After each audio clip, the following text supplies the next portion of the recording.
Today in Audiobooks, for me, we are going to listen to Sherlock Holmes' The Valley of Fear by Arthur Conan Doyle.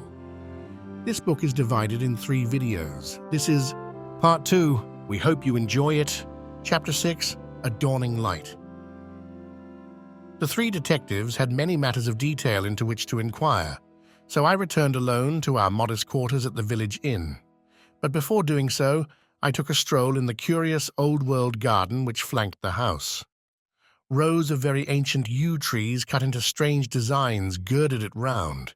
Inside was a beautiful stretch of lawn with an old sundial in the middle, the whole effect so soothing and restful that it was welcome to my somewhat jangled nerves. In that deeply peaceful atmosphere one could forget or remember only as some fantastic nightmare that darkened study with the sprawling, blood-stained figure on the floor. And yet, as I strolled round it and tried to steep my soul in its gentle balm, a strange incident occurred, which brought me back to the tragedy and left a sinister impression in my mind. I have said that a decoration of yew trees circled the garden. At the end, farthest from the house, they thickened into a continuous hedge. On the other side of this hedge, concealed from the eyes of anyone approaching from the direction of the house, there was a stone seat. As I approached the spot, I was aware of voices, some remark in the deep tones of a man, answered by a little ripple of feminine laughter.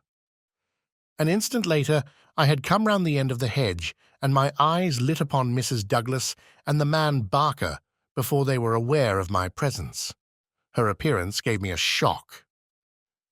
In the dining room she had been demure and discreet.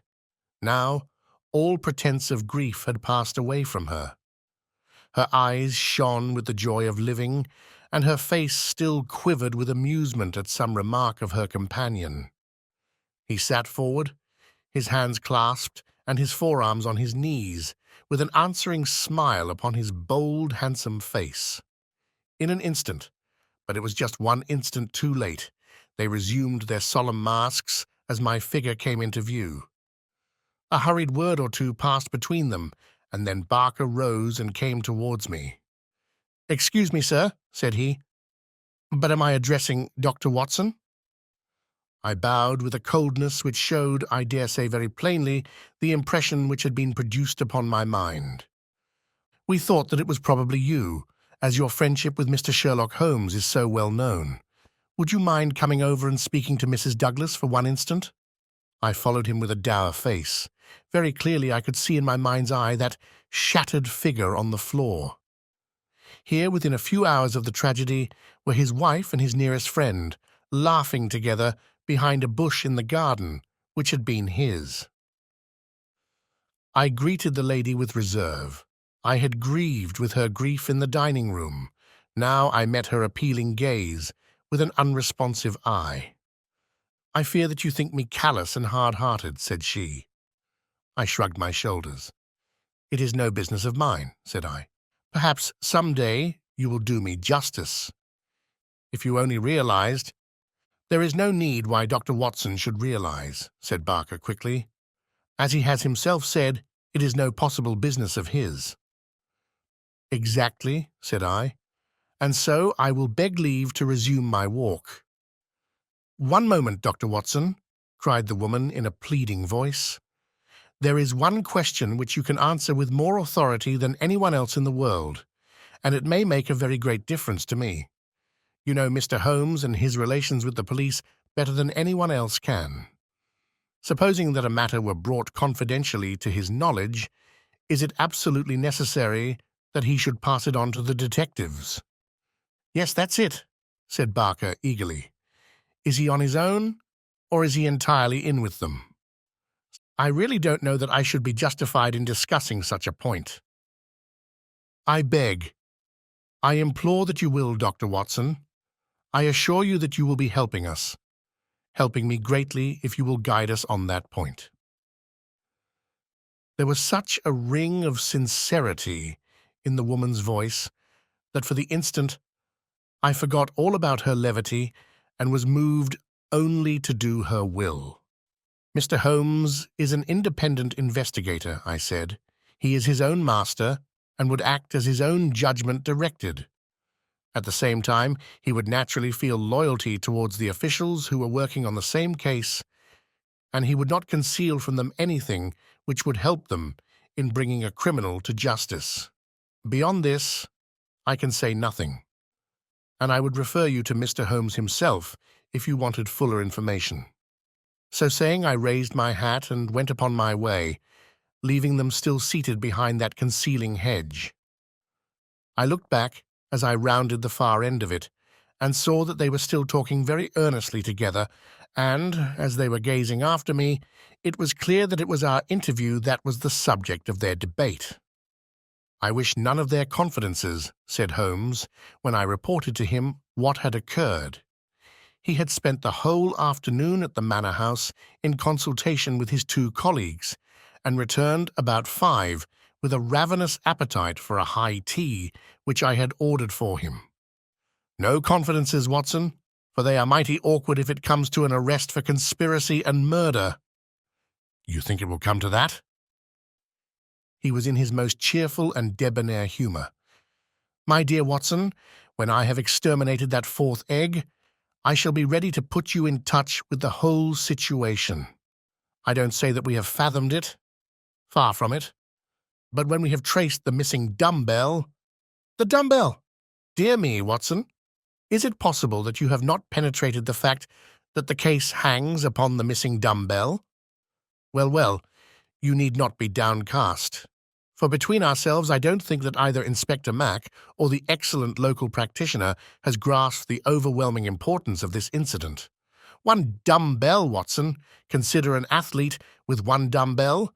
Picture to yourself the unilateral development, the imminent danger of a spinal curvature. Shocking, Watson, shocking! He sat with his mouth full of toast and his eyes sparkling with mischief, watching my intellectual entanglement. The mere sight of his excellent appetite was an assurance of success, for I had very clear recollections of days and nights without a thought of food, when his baffled mind had chafed before some problem, while his thin, eager features became more attenuated with the asceticism of complete mental concentration. Finally, he lit his pipe, and sitting in the inglenook of the old village inn, he talked slowly and at random about his case, rather as one who thinks aloud than as one who makes a considered statement. A lie, Watson, a great big, thumping, obtrusive, uncompromising lie. That's what meets us on the threshold. There is our starting point. The whole story told by Barker is a lie, but Barker's story is corroborated by Mrs. Douglas.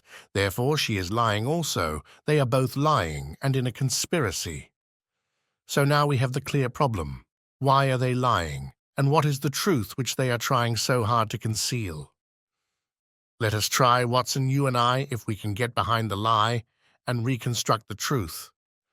How do I know that they are lying? Because it is a clumsy fabrication which simply could not be true. Consider. According to the story given to us, the assassin had less than a minute after the murder had been committed to take that ring, which was under another ring, from the dead man's finger, to replace the other ring, a thing which he would surely never have done, and to put that singular card beside his victim. I say that this was obviously impossible. You may argue, but I have too much respect for your judgment, Watson, to think that you will do so, that the ring may have been taken before the man was killed. The fact that the candle had been lit only a short time shows that there had been no lengthy interview. Was Douglas, from what we hear of his fearless character, a man who would be likely to give up his wedding ring at such short notice? Or could we conceive of his giving it up at all? No, no, Watson. The assassin was alone with the dead man for some time with the lamp lit. Of that I have no doubt at all. But the gunshot was apparently the cause of death. Therefore the shot must have been fired some time earlier than we are told. But there could be no mistake about such a matter as that. We are in the presence, therefore, of a deliberate conspiracy upon the part of the two people who heard the gunshot, of the man Barker and of the woman Douglas. When on the top of this, I am able to show that the blood mark on the windowsill was deliberately placed there by Barker in order to give a false clue to the police. You will admit that the case grows dark against him. Now we have to ask ourselves at what hour the murder actually did occur. Up to 10:30, the servants were moving about the house, so it was certainly not before that time. At 11:15, they had all gone to their rooms with the exception of Ames, who was in the pantry. I have been trying some experiments after you left us this afternoon, and I find that no noise which MacDonald can make in the study can penetrate to me in the pantry when the doors are all shut. It is otherwise, however, from the housekeeper's room. It is not so far down the corridor, and from it I could vaguely hear a voice when it was very loudly raised. The sound from a shotgun is to some extent muffled when the discharge is at very close range, as it undoubtedly was in this instance. It would not be very loud, and yet in the silence of the night it should have easily penetrated to Mrs. Allen's room. She is, as she has told us, somewhat deaf, but nonetheless she mentioned in her evidence that she did hear something like a door slamming half an hour before the alarm was given. Half an hour before the alarm was given would be 11:15. I have no doubt that what she heard was the report of the gun, and that this was the real instant of the murder. If this is so, we have now to determine what Barker and Mrs. Douglas, presuming that they are not the actual murderers, could have been doing from 11:15, when the sound of the shot brought them down, until 11:15, when they rang the bell and summoned the servants. What were they doing, and why did they not instantly give the alarm? That is the question which faces us, and when it has been answered, we shall surely have gone some way to solve our problem. I am convinced myself, said I, that there is an understanding between those two people. She must be a heartless creature to sit laughing at some jest within a few hours of her husband's murder. Exactly. She does not shine as a wife even in her own account of what occurred. I am not a whole-souled admirer of womankind, as you are aware, Watson, but my experience of life has taught me that there are few wives, having any regard for their husbands, who would let any man's spoken word stand between them and that husband's dead body. Should I ever marry, Watson, I should hope to inspire my wife with some feeling which would prevent her from being walked off by a housekeeper when my corpse was lying within a few yards of her. It was badly stage-managed, for even the rawest investigators must be struck by the absence of the usual feminine ululation. If there had been nothing else, this incident alone would have suggested a prearranged conspiracy to my mind. You think then definitely that Barker and Mrs. Douglas are guilty of the murder? There is an appalling directness about your questions, Watson, said Holmes, shaking his pipe at me. They come at me like bullets. If you put it that Mrs. Douglas and Barker know the truth about the murder and are conspiring to conceal it, then I can give you a whole-souled answer. I am sure they do. But your more deadly proposition is not so clear. Let us for a moment consider the difficulties which stand in the way. We will suppose that this couple are united by the bonds of a guilty love, and that they have determined to get rid of the man who stands between them. It is a large supposition, for discreet inquiry among servants and others has failed to corroborate it in any way. On the contrary, there is a good deal of evidence that the Douglases were very attached to each other. That, I am sure, cannot be true, said I, thinking of the beautiful, smiling face in the garden. Well, at least they gave that impression. However, we will suppose that they are an extraordinarily astute couple who deceive everyone upon this point and conspire to murder the husband. He happens to be a man over whose head some danger hangs. We have only their word for that. Holmes looked thoughtful. I see, Watson, you are sketching out a theory by which everything they say from the beginning is false. According to your idea, there was never any hidden menace, or secret society, or Valley of Fear, or Boss McSomebody, or anything else. Well, that is a good sweeping generalization. Let us see what that brings us to. They invent this theory to account for the crime. They then play up to the idea by leaving this bicycle in the park as proof of the existence of some outsider. The stain on the windowsill conveys the same idea. So does the card on the body, which might have been prepared in the house. That all fits into your hypothesis, Watson. But now we come on the nasty, angular, uncompromising bits which won't slip into their places. Why a cut-off shotgun of all weapons, and an American one at that? How could they be so sure that the sound of it would not bring someone onto them? It's a mere chance as it is that Mrs. Allen did not start out to inquire for the slamming door. Why did your guilty couple do all this, Watson? I confess that I can't explain it. Then again, if a woman and her lover conspire to murder a husband, are they going to advertise their guilt by ostentatiously removing his wedding ring after his death? Does that strike you as very probable, Watson? No, it does not.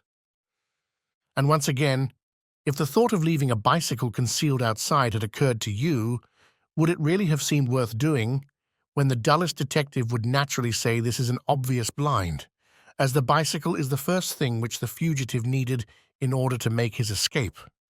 I can conceive of no explanation, and yet there should be no combination of events for which the wit of man cannot conceive an explanation. Simply as a mental exercise, without any assertion that it is true, let me indicate a possible line of thought. It is, I admit, mere imagination. But how often is imagination the mother of truth? We will suppose that there was a guilty secret, a really shameful secret in the life of this man Douglas. This leads to his murder by someone who is, we will suppose, an avenger, someone from outside. This avenger, for some reason which I confess I am still at a loss to explain, took the dead man's wedding ring. The vendetta might conceivably date back to the man's first marriage, and the ring be taken for some such reason. Before this avenger got away, Barker and the wife had reached the room.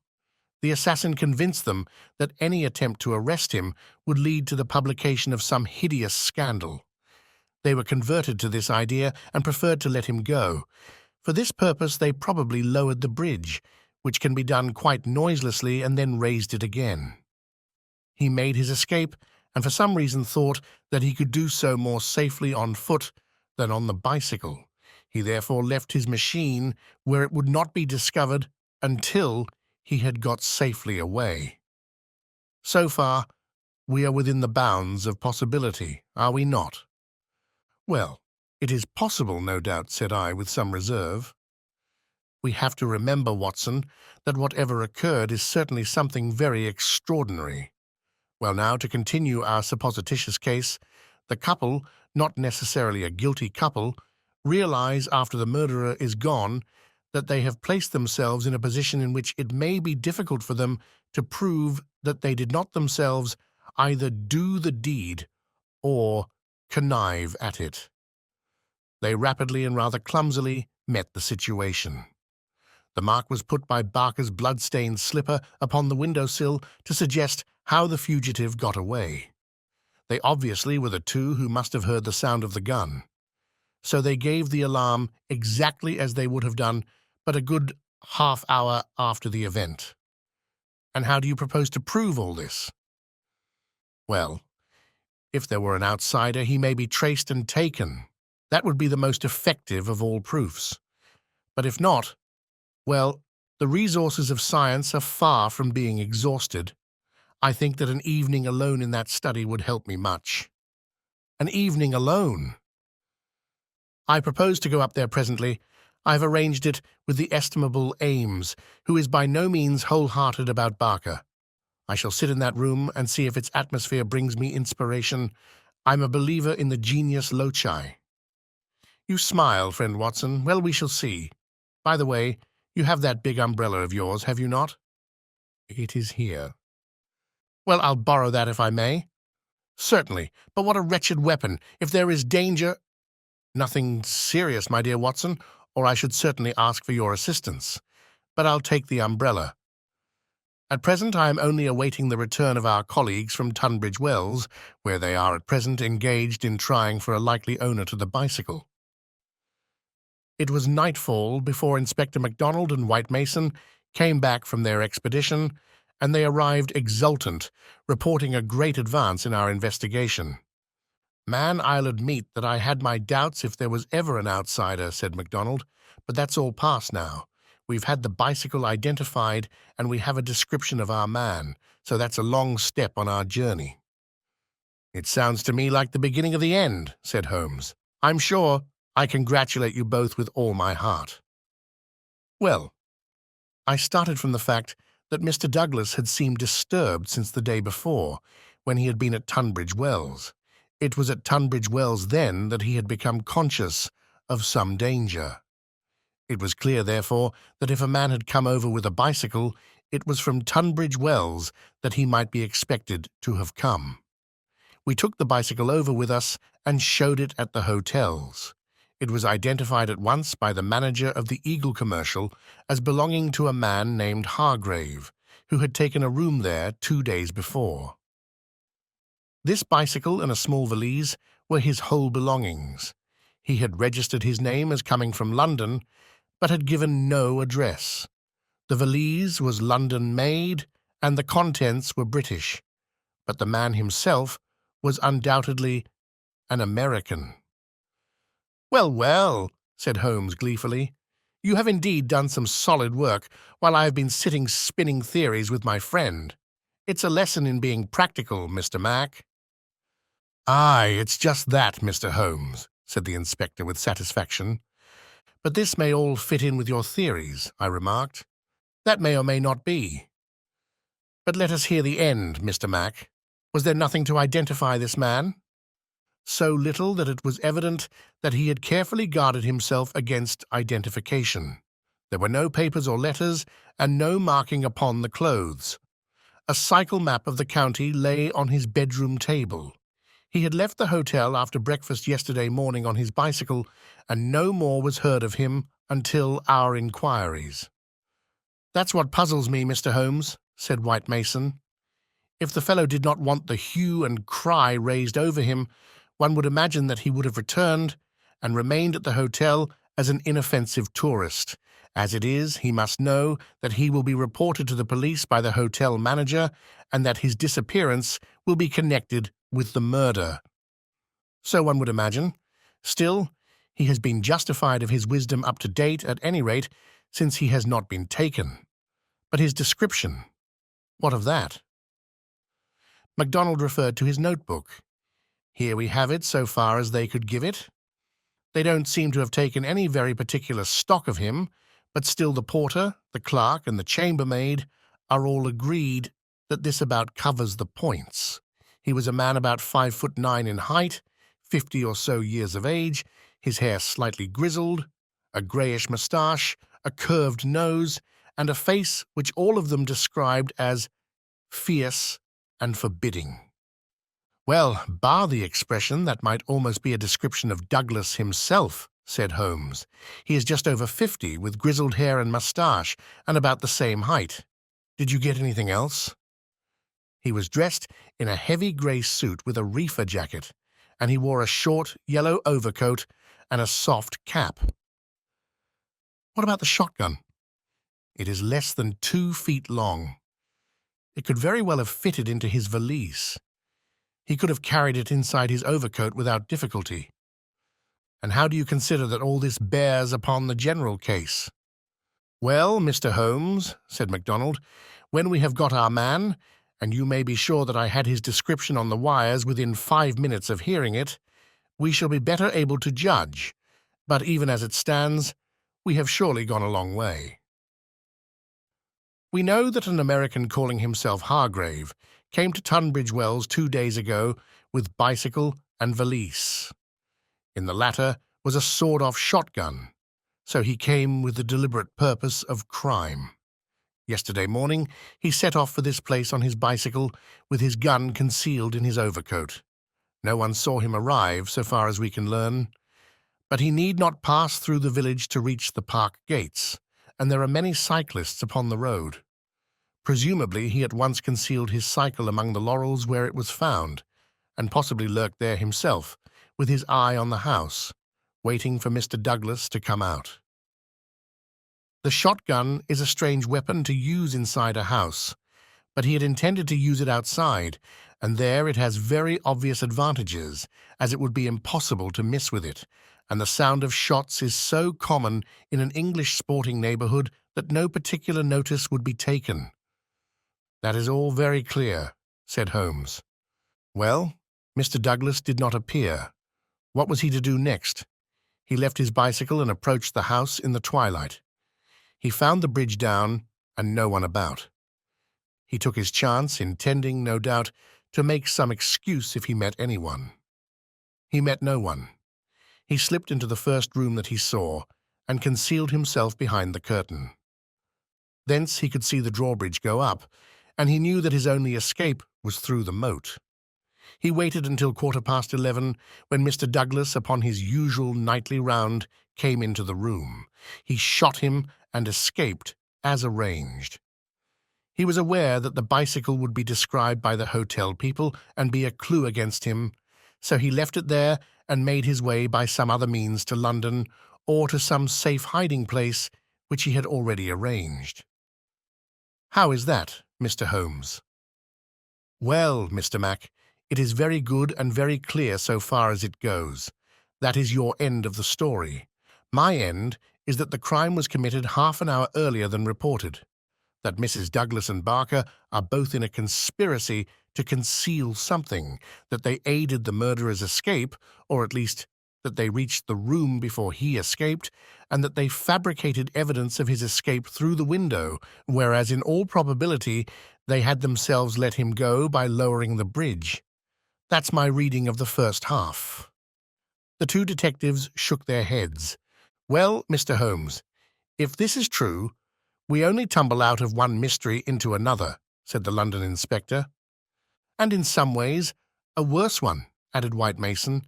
The lady has never been in America in all her life. What possible connection could she have with an American assassin which would cause her to shelter him? I freely admit the difficulties, said Holmes. I propose to make a little investigation of my own tonight, and it is just possible that it may contribute something to the common cause. Can we help you, Mr. Holmes? No, no. Darkness and Dr. Watson's umbrella, my wants are simple, and Ames, the faithful Ames, no doubt he will stretch a point for me. All my lines of thought lead me back invariably to the one basic question: why should an athletic man develop his frame upon so unnatural an instrument as a single dumbbell? It was late that night when Holmes returned from his solitary excursion. We slept in a double-bedded room, which was the best that the little country inn could do for us. I was already asleep when I was partly awakened by his entrance. "Well, Holmes," I murmured, "have you found anything out?" He stood beside me in silence, his candle in his hand. Then the tall, lean figure inclined towards me. "I say, Watson," he whispered, "would you be afraid to sleep in the same room with a lunatic, a man with softening of the brain, an idiot whose mind has lost its grip? Watson, would you be afraid to sleep in the same room with a lunatic?" "Not in the least," I answered in astonishment. "Ah, that's lucky," he said, and not another word would he utter that night. Chapter 7. The Solution. Next morning, after breakfast, we found Inspector MacDonald and White Mason seated in close consultation in the small parlour of the local police sergeant. On the table in front of them were piled a number of letters and telegrams, which they were carefully sorting and docketing. 3 had been placed on one side. Still on the track of the elusive bicyclist, Holmes asked cheerfully, "What is the latest news of the ruffian?" MacDonald pointed ruefully to his heap of correspondence. "He is at present reported from Leicester, Nottingham, Southampton, Derby, East Ham, Richmond, and 14 other places. In 3 of them, East Ham, Leicester, and Liverpool, there is a clear case against him, and he has actually been arrested, The country seems to be full of the fugitives with yellow coats." "Dear me," said Holmes sympathetically. "Now, Mr. Mac and you, Mr. White Mason, I wish to give you a very earnest piece of advice. When I went into this case with you, I bargained, as you will no doubt remember, that I should not present you with half-proved theories, but that I should retain and work out my own ideas until I had satisfied myself that they were correct. For this reason, I am not at the present moment telling you all that is in my mind. On the other hand, I said that I would play the game fairly by you, and I do not think it is a fair game to allow you for one unnecessary moment to waste your energies upon a profitless task. Therefore, I am here to advise you this morning, and my advice to you is summed up in 3 words: abandon the case." MacDonald and White Mason stared in amazement at their celebrated colleague. "You consider it hopeless!" cried the inspector. "I consider your case to be hopeless. I do not consider that it is hopeless to arrive at the truth." "But this cyclist, he is not an invention. We have his description, his valise, his bicycle. The fellow must be somewhere. Why should we not get him?" Yes, no doubt he is somewhere, and no doubt we shall get him. But I would not have you waste your energies in East Ham or Liverpool. I am sure that we can find some shorter cut to a result." "You are holding something back. It's hardly fair of you, Mr. Holmes." The inspector was annoyed. "You know my methods of work, Mr. Mac, but I will hold it back for the shortest time possible. I only wish to verify my details in one way, which can very readily be done, and then I make my bow and return to London, leaving my results entirely at your service. I owe you too much to act otherwise, for in all my experience I cannot recall any more singular and interesting study. This is clean beyond me, Mr. Holmes. We saw you when we returned from Tunbridge Wells last night, and you were in general agreement with our results. What has happened since then to give you a completely new idea of the case?" "Well, since you ask me, I spent, as I told you that I would, some hours last night at the Manor House." "Well, what happened?" I can only give you a very general answer to that for the moment.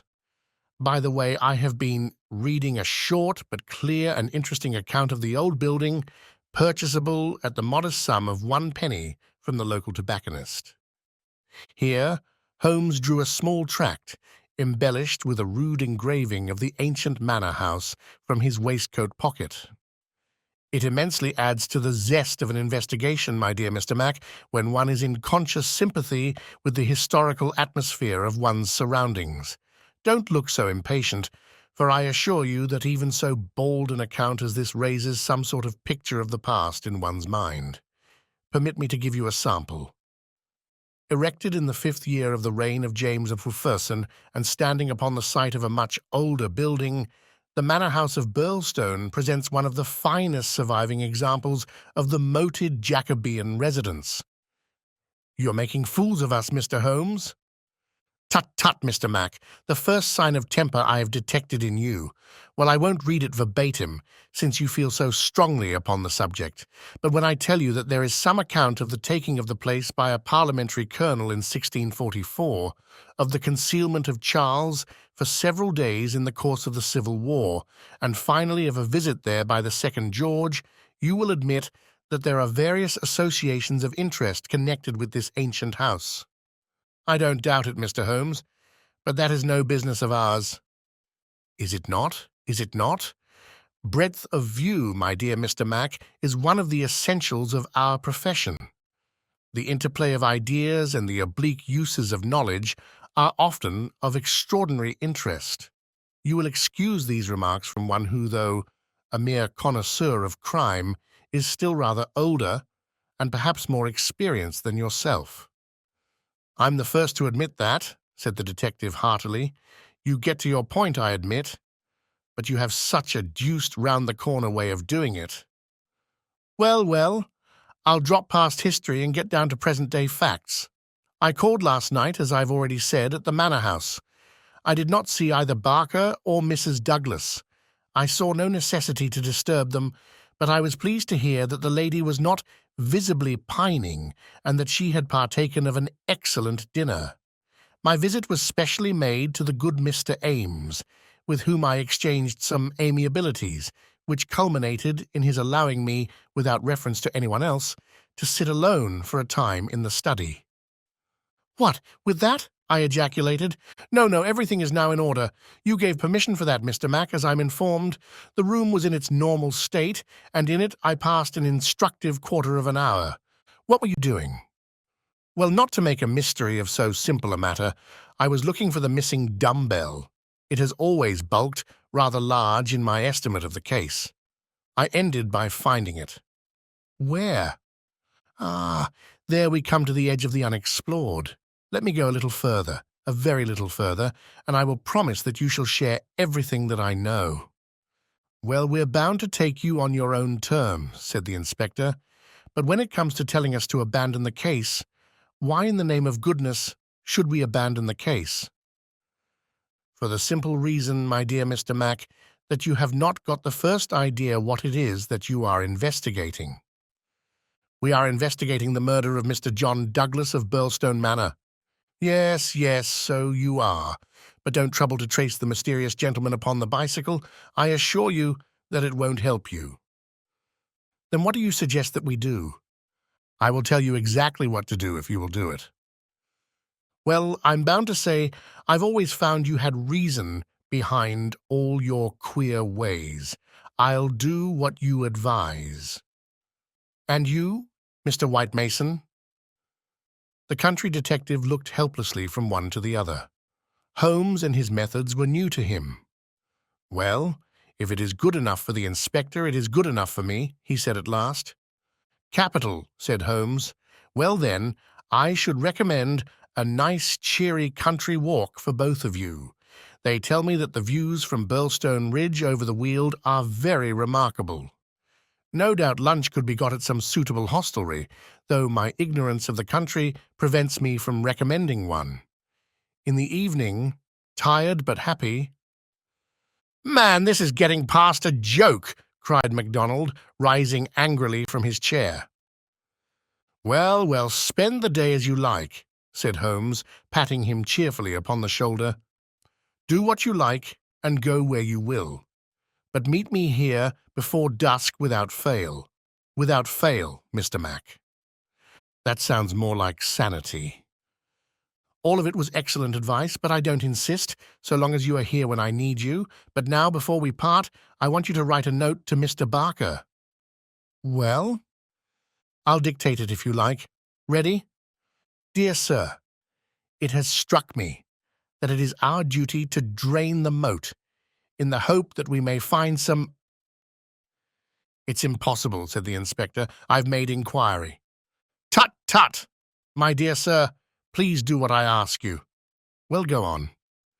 "In the hope that we may find something which may bear upon our investigation. I have made arrangements, and the workmen will be at work early tomorrow morning, diverting the stream." "Impossible." "Diverting the stream. So I thought it best to explain matters beforehand.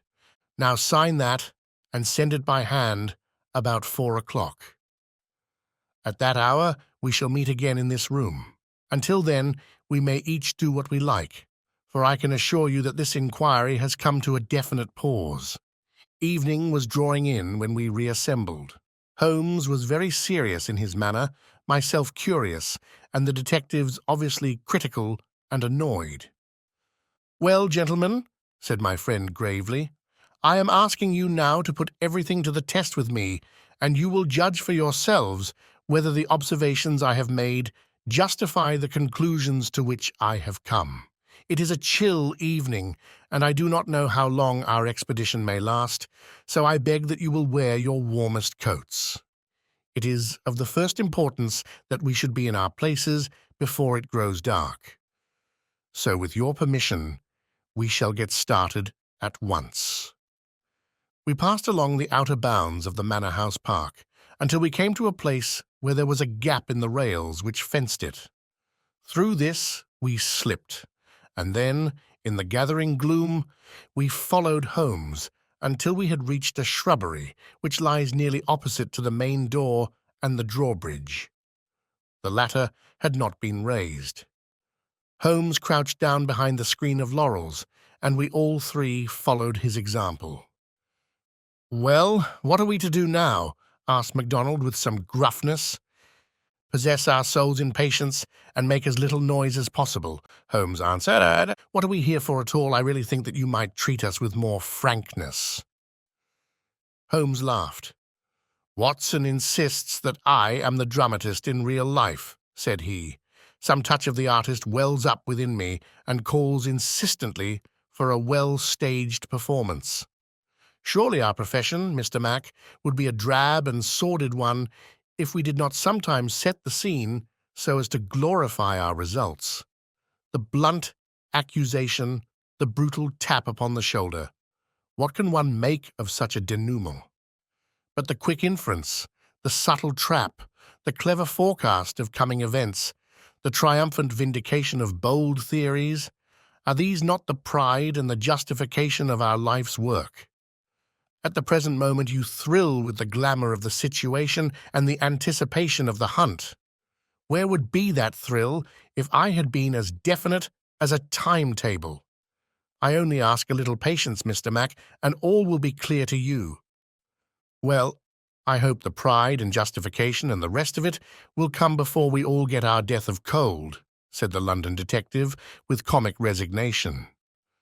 We all had good reason to join in the aspiration, for our vigil was a long and bitter one. Slowly the shadows darkened over the long, sombre face of the old house. A cold, damp reek from the moat chilled us to the bones and set our teeth chattering. There was a single lamp over the gateway and a steady globe of light in the fatal study. Everything else was dark and still. "How long is this to last?" asked the inspector finally. "And what is it we are watching for?" "I have no more notion than you how long it is to last," Holmes answered with some asperity. "If criminals would always schedule their movements like railway trains, it would certainly be more convenient for all of us. As to what it is, well, that's what we are watching for." As he spoke, the bright yellow light in the study was obscured by somebody passing to and fro before it. The laurels among which we lay were immediately opposite the window and not more than 100 feet from it. Presently it was thrown open with a whining of hinges, and we could dimly see the dark outline of a man's head and shoulders looking out into the gloom.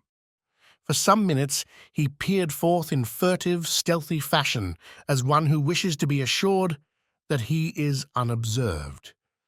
Then he leaned forward, and in the intense silence we were aware of the soft lapping of agitated water. He seemed to be stirring up the moat with something which he held in his hand. Then suddenly he hauled something in as a fisherman lands a fish, some large, round object, which obscured the light as it was dragged through the open casement. "Now!" cried Holmes. "Now!"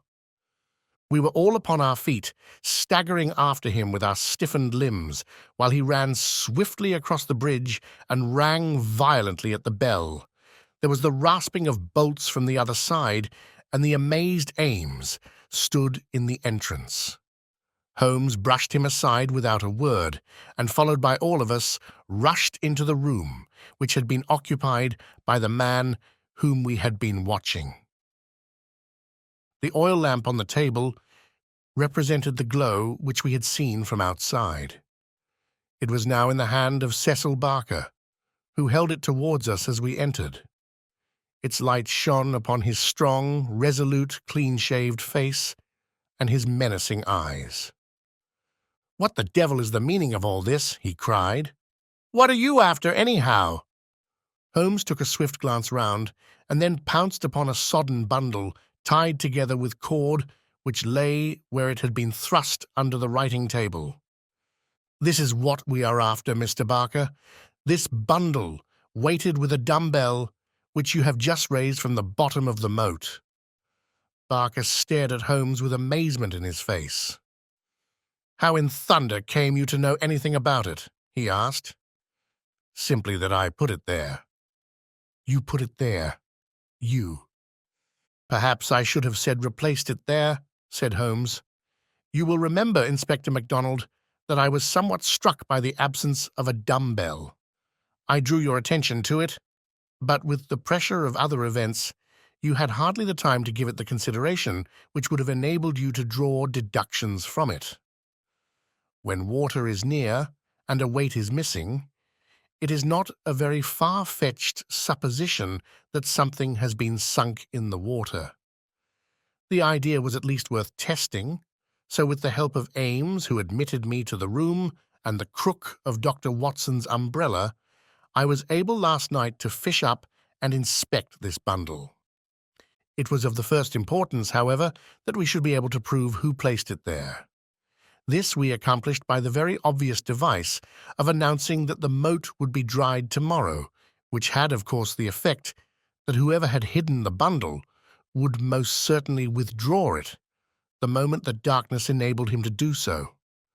We have no less than 4 witnesses as to who it was who took advantage of the opportunity, and so, Mr. Barker, I think the word lies now with you. Sherlock Holmes put the sopping bundle upon the table beside the lamp and undid the cord which bound it. From within he extracted a dumbbell, which he tossed down to its fellow in the corner. Next he drew forth a pair of boots. "American, as you perceive," he remarked, pointing to the toes. Then he laid upon the table a long, deadly sheathed knife. Finally, he unravelled a bundle of clothing, comprising a complete set of underclothes, socks, a grey tweed suit, and a short yellow overcoat. "The clothes are commonplace," remarked Holmes, "save only the overcoat, which is full of suggestive touches." He held it tenderly towards the light. "Here, as you perceive, is the inner pocket prolonged into the lining, in such fashion as to give ample space for the truncated fowling piece. The tailor's tab is on the neck. Neal, Outfitter, Vermissa, USA.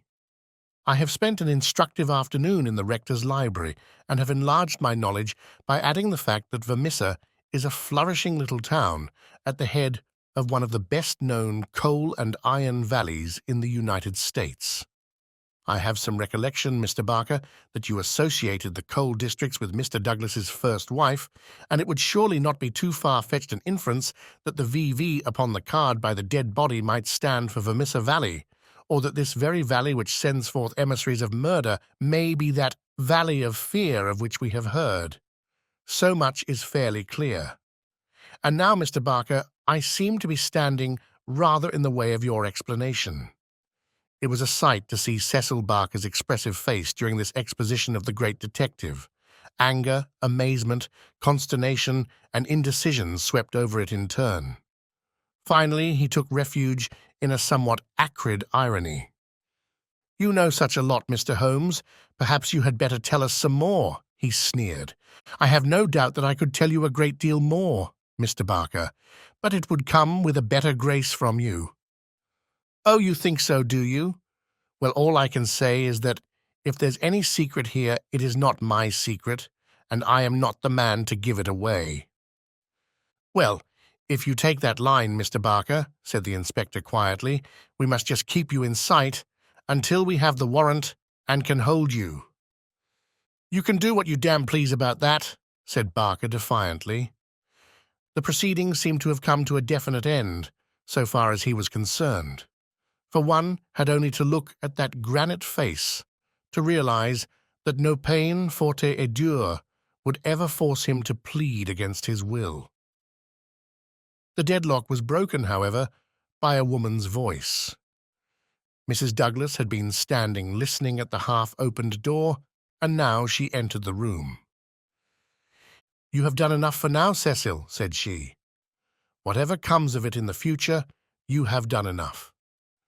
"Enough and more than enough," remarked Sherlock Holmes gravely. "I have every sympathy with you, madam, and should strongly urge you to have some confidence in the common sense of our jurisdiction and to take the police voluntarily into your complete confidence. It may be that I am myself at fault for not following up the hint which you conveyed to me through my friend, Dr. Watson. But at that time, I had every reason to believe that you were directly concerned in the crime. Now I am assured that this is not so. At the same time, there is much that is unexplained, and I should strongly recommend that you ask Mr. Douglas to tell us his own story." Mrs. Douglas gave a cry of astonishment at Holmes's words. "The detectives and I must have echoed it when we were aware of a man who seemed to have emerged from the wall, who advanced now from the gloom of the corner in which he had appeared." Mrs. Douglas turned, and in an instant her arms were round him. Barker had seized his outstretched hand. "It's best this way, Jack," his wife repeated. "I am sure that it is best." "Indeed, yes, Mr. Douglas," said Sherlock Holmes. "I am sure that you will find it best." The man stood blinking at us with the dazed look of one who comes from the dark into the light. It was a remarkable face, bold grey eyes, a strong, short-clipped, grizzled moustache, a square, projecting chin, and a humorous mouth. He took a good look at us all, and then to my amazement he advanced to me and handed me a bundle of paper. "I've heard of you," said he, in a voice which was not quite English and not quite American, but was altogether mellow and pleasing. "You are the historian of this bunch. Well, Dr. Watson, you've never had such a story as that pass through your hands before, and I'll lay my last dollar on that. Tell it your own way, but there are the facts, and you can't miss the public so long as you have those. I've been cooped up 2 days, and I've spent the daylight hours, as much daylight as I could get in that rat trap, in putting the thing into words. You're welcome to them, you and your public. There's the story of the Valley of Fear." "That's the past, Mr. Douglas," said Sherlock Holmes quietly. "What we desire now is to hear your story of the present." "You'll have it, sir," said Douglas. "May I smoke as I talk?" "Well, thank you, Mr. Holmes. You're a smoker yourself, if I remember right, and you'll guess what it is to be sitting for 2 days with tobacco in your pocket and afraid that the smell will give you away." He leaned against the mantelpiece and sucked at the cigar which Holmes had handed him. "I've heard of you, Mr. Holmes. I never guessed that I should meet you. But before you are through with that," he nodded at my papers, "you will say I've brought you something fresh." Inspector MacDonald had been staring at the newcomer with the greatest amazement. "Well, this fairly beats me," he cried at last.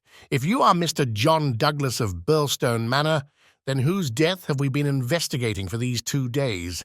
And where in the world have you sprung from now? You seem to me to come out of the floor like a jack-in-a-box." "Ah, Mr. Mac," said Holmes, shaking a reproving forefinger, "you wouldn't read that excellent local compilation which described the concealment of King Charles. People did not hide in those days without excellent hiding places, and the hiding place that has once been used may be again. I had persuaded myself that we should find Mr. Douglas under this roof." "And how long have you been playing this trick upon us, Mr. Holmes?" said the inspector angrily. "How long have you allowed us to waste ourselves upon a search that you knew to be an absurd one?" "Not 1 instant, my dear Mr. Mac. Only last night did I form my views of the case. As they could not be put to the proof until this evening, I invited you and your colleague to take a holiday for the day. Pray, what more could I do? When I found the suit of clothes in the moat, it at once became apparent to me that the body we had found could not have been the body of Mr. John Douglas at all, but must be that of the bicyclist from Tunbridge Wells.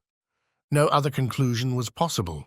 Therefore I had to determine where Mr. John Douglas himself could be, and the balance of probability was that with the connivance of his wife and his friend, he was concealed in a house which had such conveniences for a fugitive and awaiting quieter times when he could make his final escape.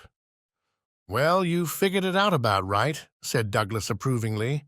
"I thought I'd dodge your British law, for I was not sure how I stood under it, and also I saw my chance to throw these hounds once for all off my track. Mind you, From first to last, I have done nothing to be ashamed of, and nothing that I would not do again. But you'll judge that for yourselves when I tell you my story. Never mind warning me, Inspector. I'm ready to stand pat upon the truth. I'm not going to begin at the beginning. That's all there. He indicated my bundle of papers, and a mighty queer yarn you'll find it. It all comes down to this, that there are some men that have good cause to hate me and would give their last dollar to know that they had got me. So long as I am alive and they are alive, there is no safety in this world for me.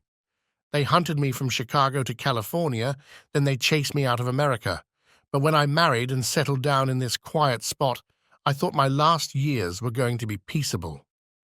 I never explained to my wife how things were. Why should I pull her into it? She would never have a quiet moment again, but would always be imagining trouble.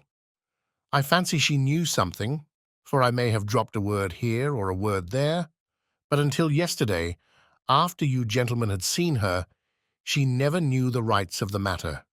She told you all she knew, and so did Barker here. For on the night when this thing happened, there was mighty little time for explanations. She knows everything now, and I would have been a wiser man if I had told her sooner. But it was a hard question, dear. He took her hand for an instant in his own, and I acted for the best. Well, gentlemen, the day before these happenings I was over in Tunbridge Wells, and I got a glimpse of a man in the street. It was only a glimpse, but I have a quick eye for these things, and I never doubted who it was. It was the worst enemy I had among them all, one who has been after me like a hungry wolf after a caribou all these years. I knew there was trouble coming, and I came home and made ready for it. I guessed I'd fight through it all right on my own. My luck was a proverb in the States about 76. I never doubted that it would be with me still. I was on my guard all that next day, and never went out into the park. It's as well, or he'd have had the drop on me with that buckshot gun of his before ever I could draw on him. After the bridge was up, my mind was always more restful when that bridge was up in the evenings. I put the thing clear out of my head. I never dreamed of his getting into the house and waiting for me. But when I made my round in my dressing gown, as was my habit, I had no sooner entered the study than I scented danger. I guess when a man has had dangers in his life, and I've had more than most in my time, there is a kind of sixth sense that waves the red flag. I saw the signal clear enough, and yet I couldn't tell you why. Next instant, I spotted a boot under the window curtain, and then I saw why plain enough. I'd just the one candle that was in my hand, but there was a good light from the hall lamp through the open door. I put down the candle and jumped for a hammer that I'd left on the mantel. At the same moment, he sprang at me. I saw the glint of a knife, and I lashed at him with the hammer. I got him somewhere, for the knife tinkled down on the floor. He dodged round the table as quick as an eel, and a moment later he'd got his gun from under his coat.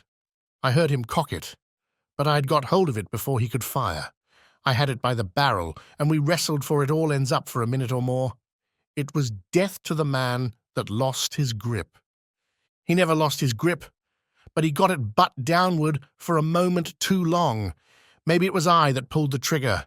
Maybe we just jolted it off between us. Anyhow, he got both barrels in the face, and there I was, staring down at all that was left of Ted Baldwin. I'd recognized him in the township, and again when he sprang for me, but his own mother wouldn't recognize him as I saw him then. I'm used to rough work, but I fairly turned sick at the sight of him. I was hanging on the side of the table when Barker came hurrying down. I heard my wife coming, and I ran to the door and stopped her. It was no sight for a woman. I promised I'd come to her soon. I said a word or two to Barker. He took it all in at a glance, and we waited for the rest to come along. But there was no sign of them. Then we understood that they could hear nothing, and that all that had happened was known only to ourselves. It was at that instant that the idea came to me. I was fairly dazzled by the brilliance of it. The man's sleeve had slipped up, and there was the branded mark of the lodge upon his forearm. See here. The man whom we had known as Douglas turned up his own coat and cuff to show a brown triangle within a circle exactly like that which we had seen upon the dead man. It was the sight of that which started me on it. I seemed to see it all clear at a glance.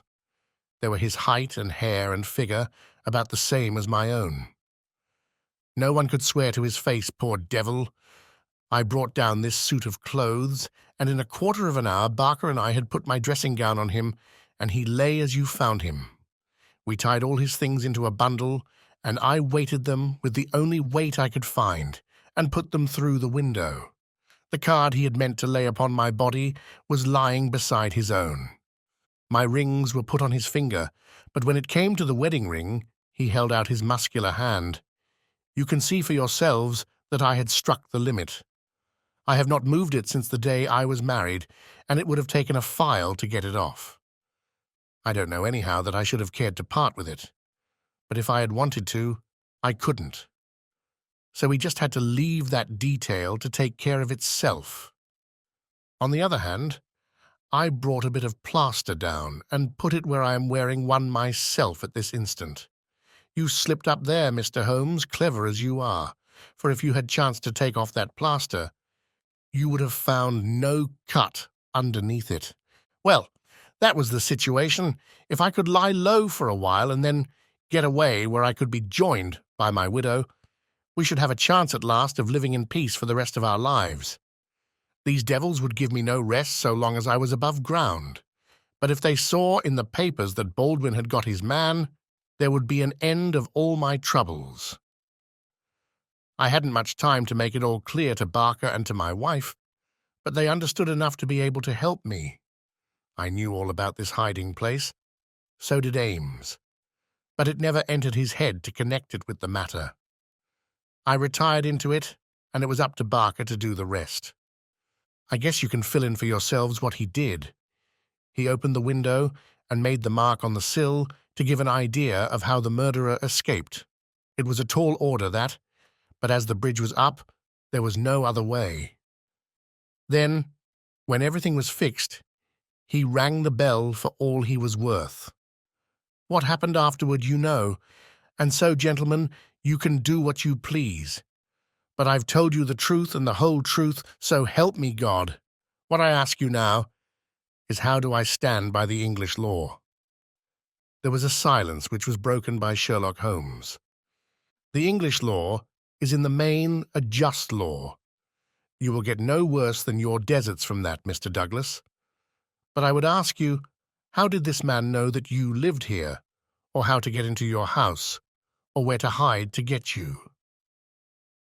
I know nothing of this. Holmes's face was very white and grave. The story is not over yet, I fear, said he. You may find worse dangers than the English law, or even than your enemies from America. I see trouble before you, Mr. Douglas. You'll take my advice and still be on your guard.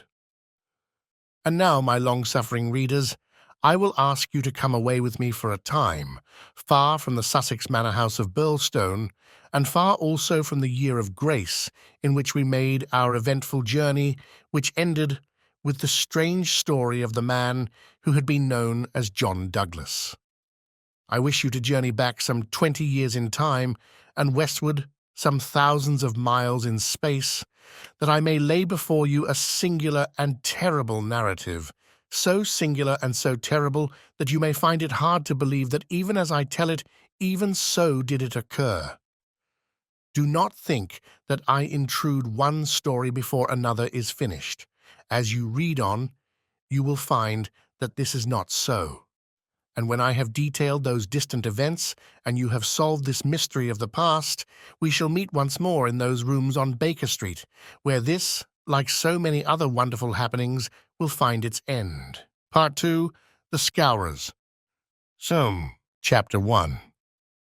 The Man. It was the 4th of February in the year 1875. It had been a severe winter, and the snow lay deep in the gorges of the Gilmerton Mountains.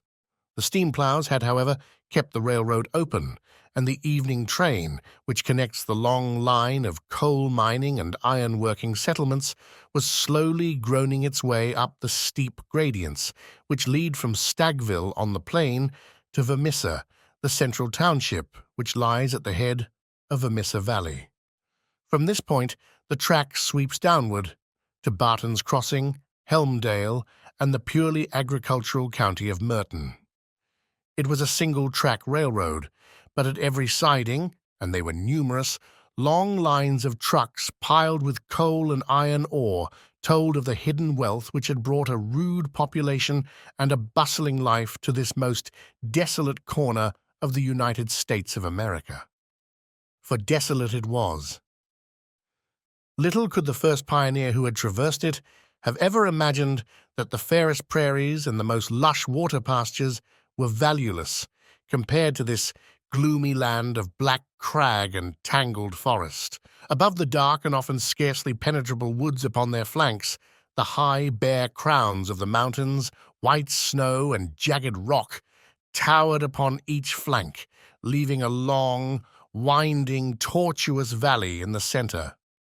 Up this the little train was slowly crawling. The oil lamps had just been lit in the leading passenger car, a long, bare carriage in which some 20 or 30 people were seated. The greater number of these were workmen returning from their day's toil in the lower part of the valley. At least a dozen, by their grimed faces and the safety lanterns which they carried, proclaimed themselves miners. These sat smoking in a group and conversed in low voices, glancing occasionally at two men on the opposite side of the car, whose uniforms and badges showed them to be policemen. Several women of the laboring class and one or two travelers who might have been small local storekeepers made up the rest of the company, with the exception of one young man in a corner by himself. It is with this man that we are concerned. Take a good look at him, for he is worth it. He is a fresh-complexioned, middle-sized young man, not far, one would guess, from his 30th year. He has large, shrewd, humorous grey eyes, which twinkle inquiringly from time to time as he looks round through his spectacles at the people about him. It is easy to see that he is of a sociable and possibly simple disposition, anxious to be friendly to all men. Anyone could pick him at once as gregarious in his habits and communicative in his nature, with a quick wit and a ready smile. And yet the man who studied him more closely might discern a certain firmness of jaw and grim tightness about the lips, which would warn him that there were depths beyond, and that this pleasant, brown-haired young Irishman might conceivably leave his mark for good or evil upon any society to which he was introduced.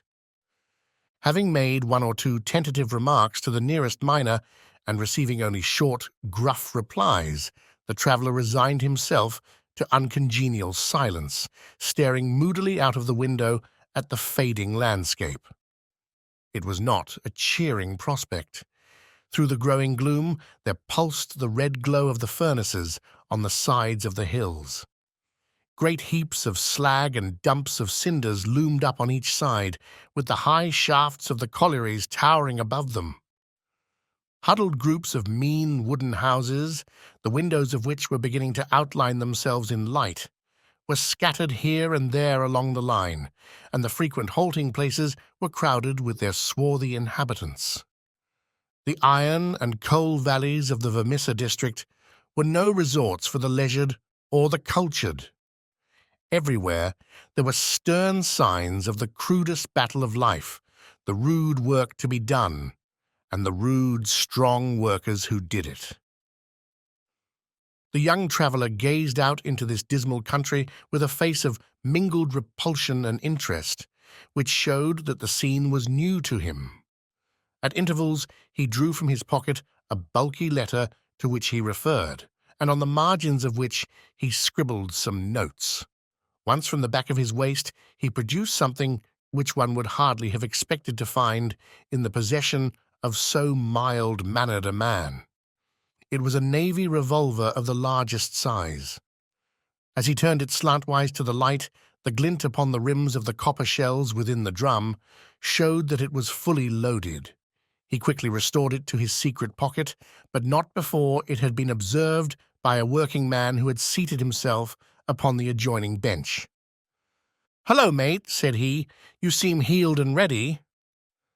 The young man smiled with an air of embarrassment.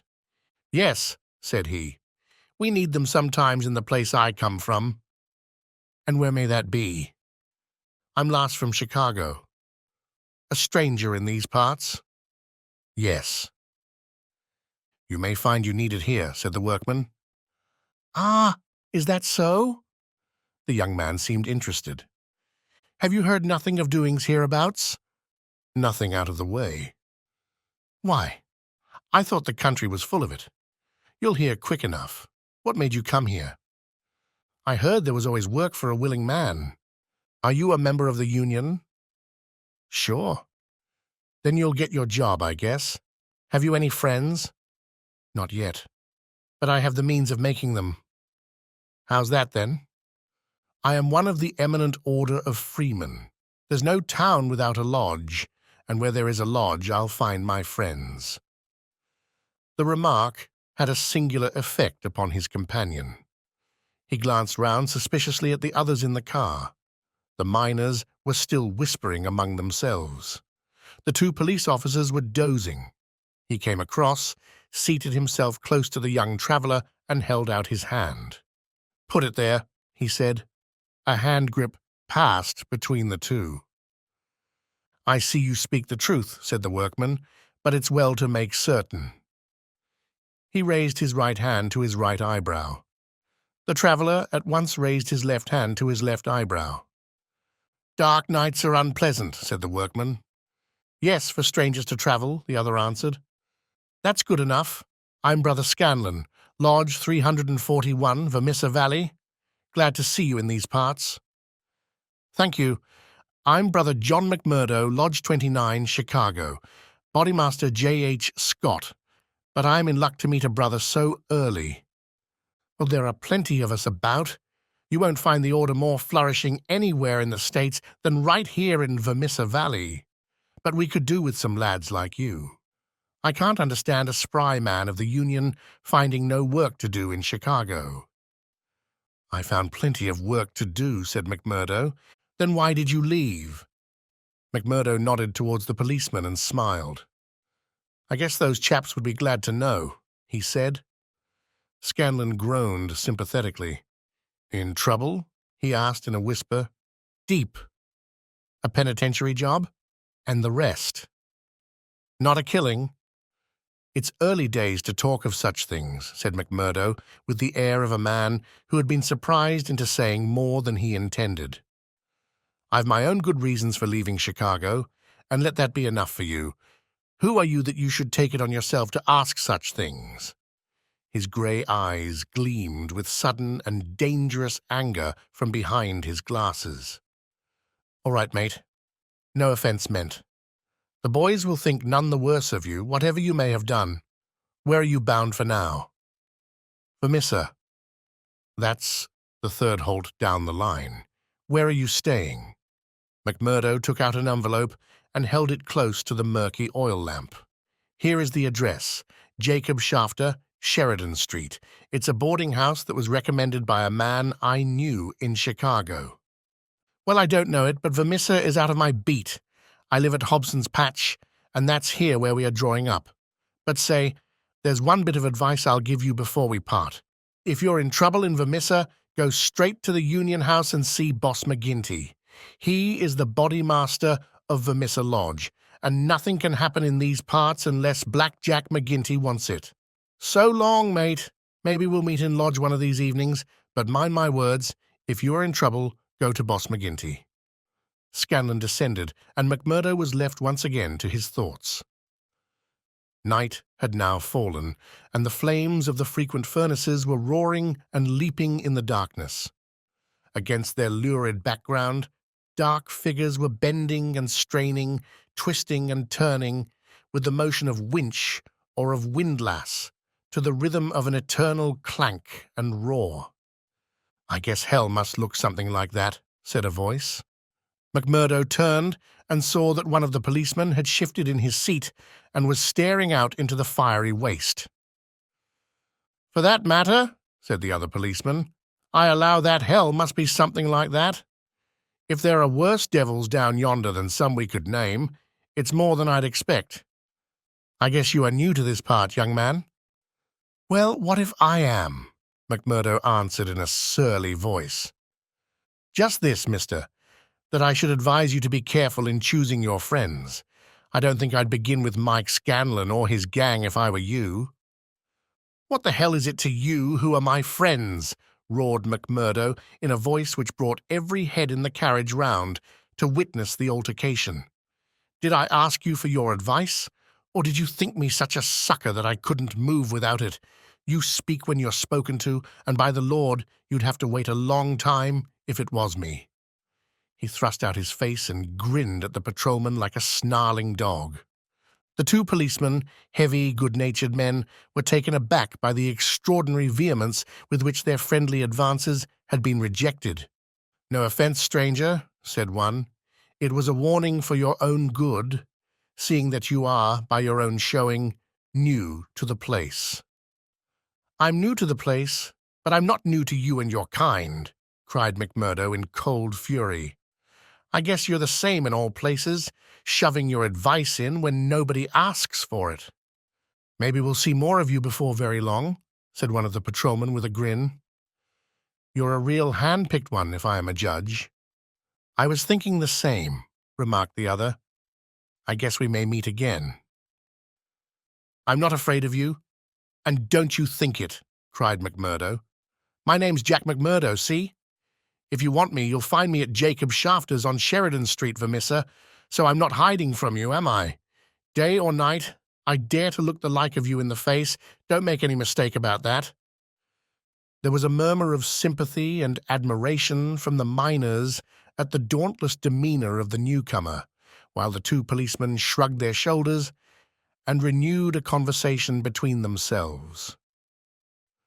A few minutes later the train ran into the ill-lit station, and there was a general clearing, for Vermissa was by far the largest town on the line.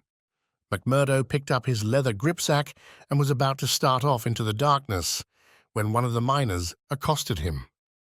"By gar, mate, you know how to speak to the cops," he said in a voice of awe. "It was grand to hear you. Let me carry your grip and show you the road. I'm passing Shafters on the way to my own shack." There was a chorus of friendly good nights from the other miners as they passed from the platform. Before ever he had set foot in it, McMurdo the Turbulent had become a character in Vermissa. The country had been a place of terror, but the town was in its way even more depressing. Down that long valley there was at least a certain gloomy grandeur in the huge fires and the clouds of drifting smoke, while the strength and industry of man found fitting monuments in the hills which he had spilled by the side of his monstrous excavations. But the town showed a dead level of mean ugliness and squalor. The broad street was churned up by the traffic into a horrible rutted paste of muddy snow. The sidewalks were narrow and uneven. The numerous gas lamps served only to show more clearly a long line of wooden houses, each with its veranda facing the street, unkempt and dirty. As they approached the center of the town, the scene was brightened by a row of well-lit stores, and even more by a cluster of saloons and gaming houses, in which the miners spent their hard-earned but generous wages. "That's the Union House," said the guide, pointing to one saloon, which rose almost to the dignity of being a hotel. "Jack McGinty is the boss there." "What sort of a man is he?" McMurdo asked. "What? Have you never heard of the boss?" "How could I have heard of him when you know that I am a stranger in these parts?" "Well, I thought his name was known clear across the country. It's been in the papers often enough." "What for?" "Well," the miner lowered his voice, "over the affairs." "What affairs?" "Good Lord, mister, you are queer, if I must say it without offence. There's only one set of affairs that you'll hear of in these parts, and that's the affairs of the Scours." "Why, I seem to have read of the Scours in Chicago. A gang of murderers, are they not?" "Hush, on your life!" cried the miner, standing still in alarm and gazing in amazement at his companion. "Man, you won't live long in these parts if you speak in the open street like that. Many a man has had the life beaten out of him for less." "Well, I know nothing about them. It's only what I have read. And I'm not saying that you have not read the truth." The man looked nervously round him as he spoke, peering into the shadows as if he feared to see some lurking danger. If killing is murder, then God knows there is murder and to spare. But don't you dare to breathe the name of Jack McGinty in connection with its stranger, for every whisper goes back to him, and he is not one that is likely to let it pass. Now that's the house you're after, that one standing back from the street. You'll find old Jacob Shafter that runs it as honest a man as lives in this township." "I thank you," said McMurdo, and shaking hands with his new acquaintance, he plodded, gripsack in hand, up the path which led to the dwelling house, at the door of which he gave a resounding knock. It was opened at once by someone very different from what he had expected. It was a woman, young and singularly beautiful. She was of the German type, blonde and fair-haired, with the piquant contrast of a pair of beautiful dark eyes, with which she surveyed the stranger with surprise and a pleasing embarrassment which brought a wave of colour over her pale face. Framed in the bright light of the open doorway, it seemed to McMurdo that he had never seen a more beautiful picture, the more attractive for its contrast with the sordid and gloomy surroundings. A lovely violet growing upon one of those black slag heaps of the mines would not have seemed more surprising. So entranced was he that he stood staring without a word, and it was she who broke the silence. "I thought it was father," said she, with a pleasing little touch of a German accent. "Did you come to see him? He is downtown. I expect him back every minute." McMurdo continued to gaze at her in open admiration until her eyes dropped in confusion before this masterful visitor. "No, miss," he said at last, "I'm in no hurry to see him. But your house was recommended to me for board. I thought it might suit me, and now I know it will." "You are quick to make up your mind," said she with a smile. "Anyone but a blind man could do as much," the other answered. She laughed at the compliment. "Come right in, sir," she said. "I'm Miss Etty Shafter, Mr. Shafter's daughter. My mother's dead, and I run the house. You can sit down by the stove in the front room until father comes along. Ah, here he is. So you can fix things with him right away." A heavy, elderly man came plodding up the path. In a few words, McMurdo explained his business. A man of the name of Murphy had given him the address in Chicago. He, in turn, had had it from someone else. Old Shafter was quite ready.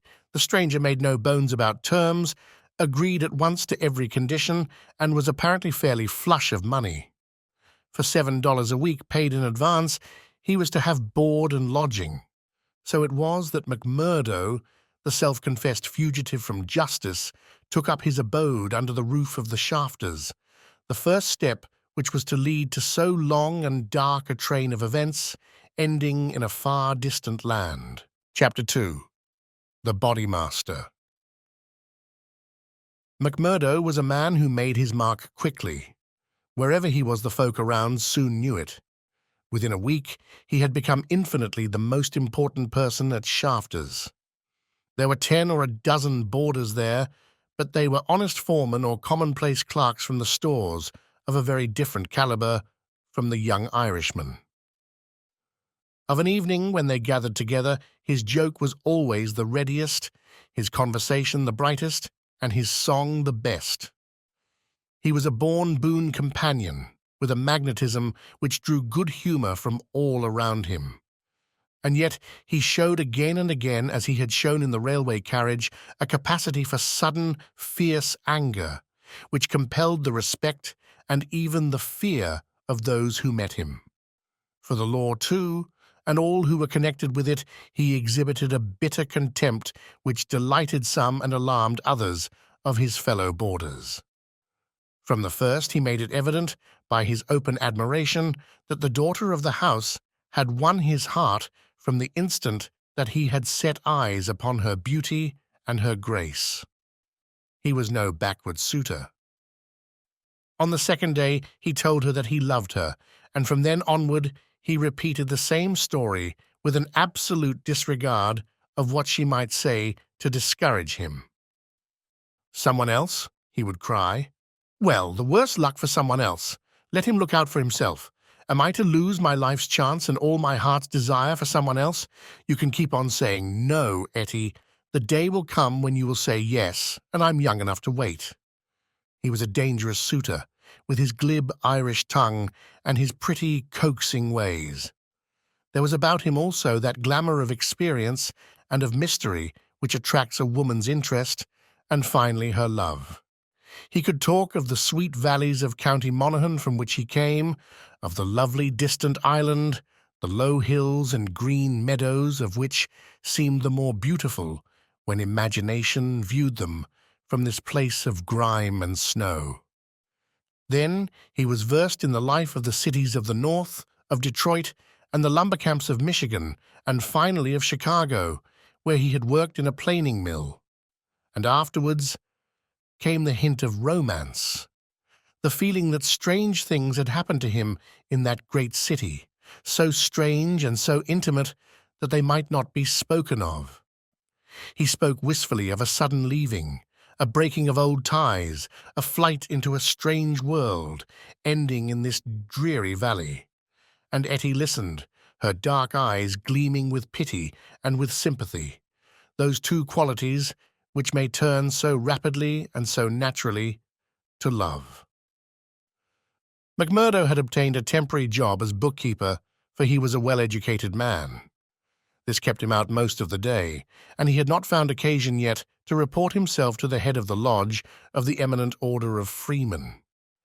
He was reminded of his omission, however, by a visit one evening from Mike Scanlon, the fellow member whom he had met in the train. Scanlon, the small, sharp-faced, nervous, black-eyed man, seemed glad to see him once more. After a glass or two of whiskey, he broached the object of his visit. "Say, McMurdo," said he, "I remembered your address, so I made bold to call. I'm surprised that you've not reported to the bodymaster.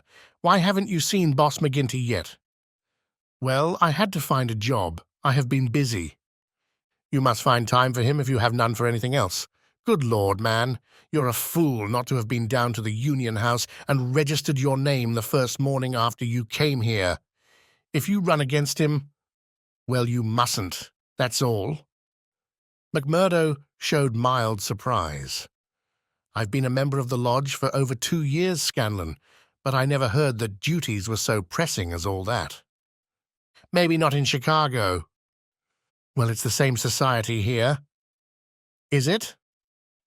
Scanlon looked at him long and fixedly. There was something sinister in his eyes. "Isn't it? You'll tell me that in a month's time. I hear you had a talk with the patrolman after I left the train." "How did you know that?" "Oh, it got about.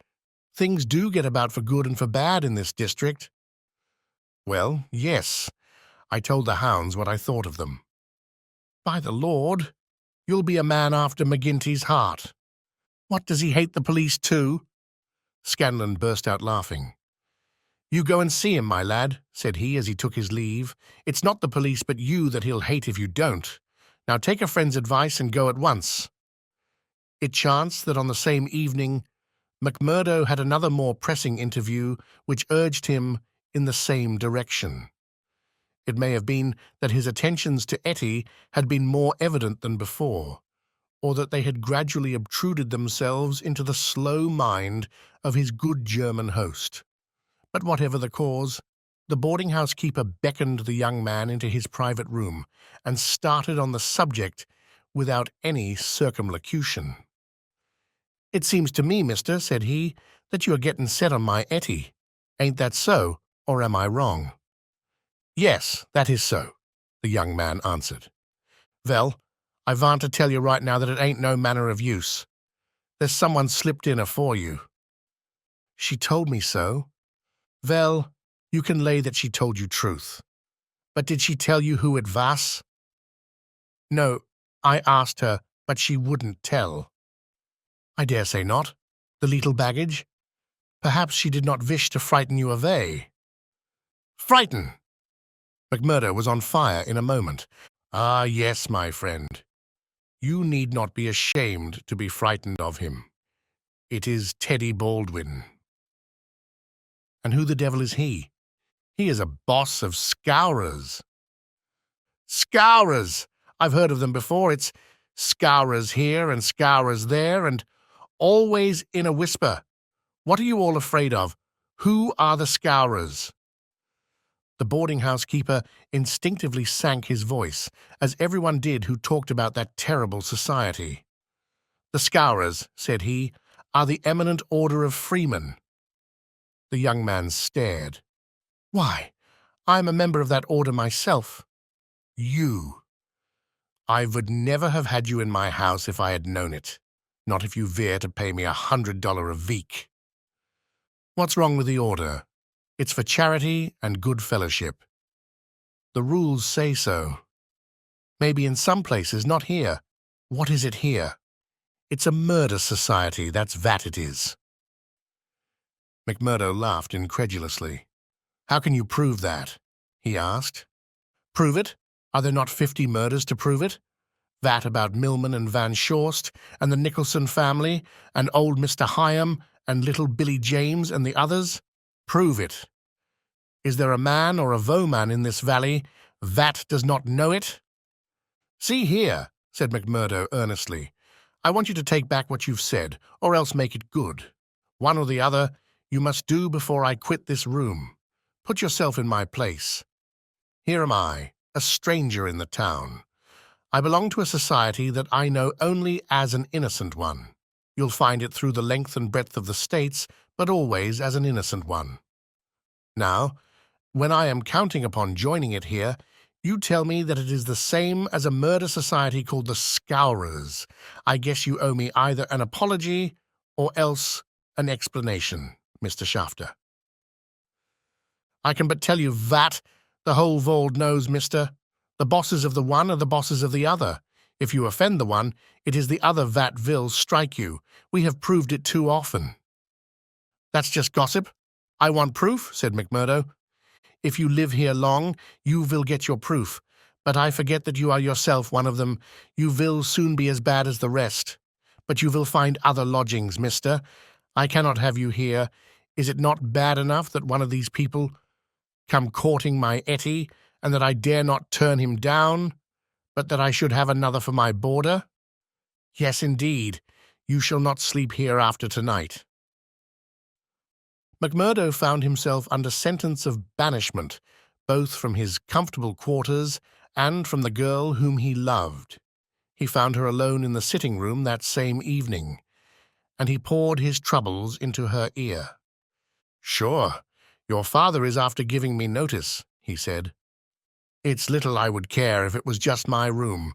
But indeed, Etty, though it's only a week that I've known you, you are the very breath of life to me, and I can't live without you. Oh, hush, Mr. McMurdo, don't speak so, said the girl. I have told you, have I not, that you are too late? There is another, and if I have not promised to marry him at once, at least I can promise no one else. Yeah, and then, suppose I'd been first, Etty, would I have had a chance? The girl sank her face into her hands. I wish to heaven that you had been first, she sobbed.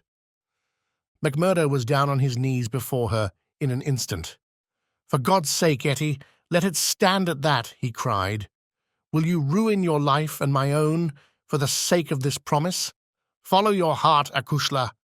'Tis a safer guide than any promise before you knew what it was that you were saying. He had seized Etty's white hand between his own strong brown ones. Say that you will be mine, and we will face it out together.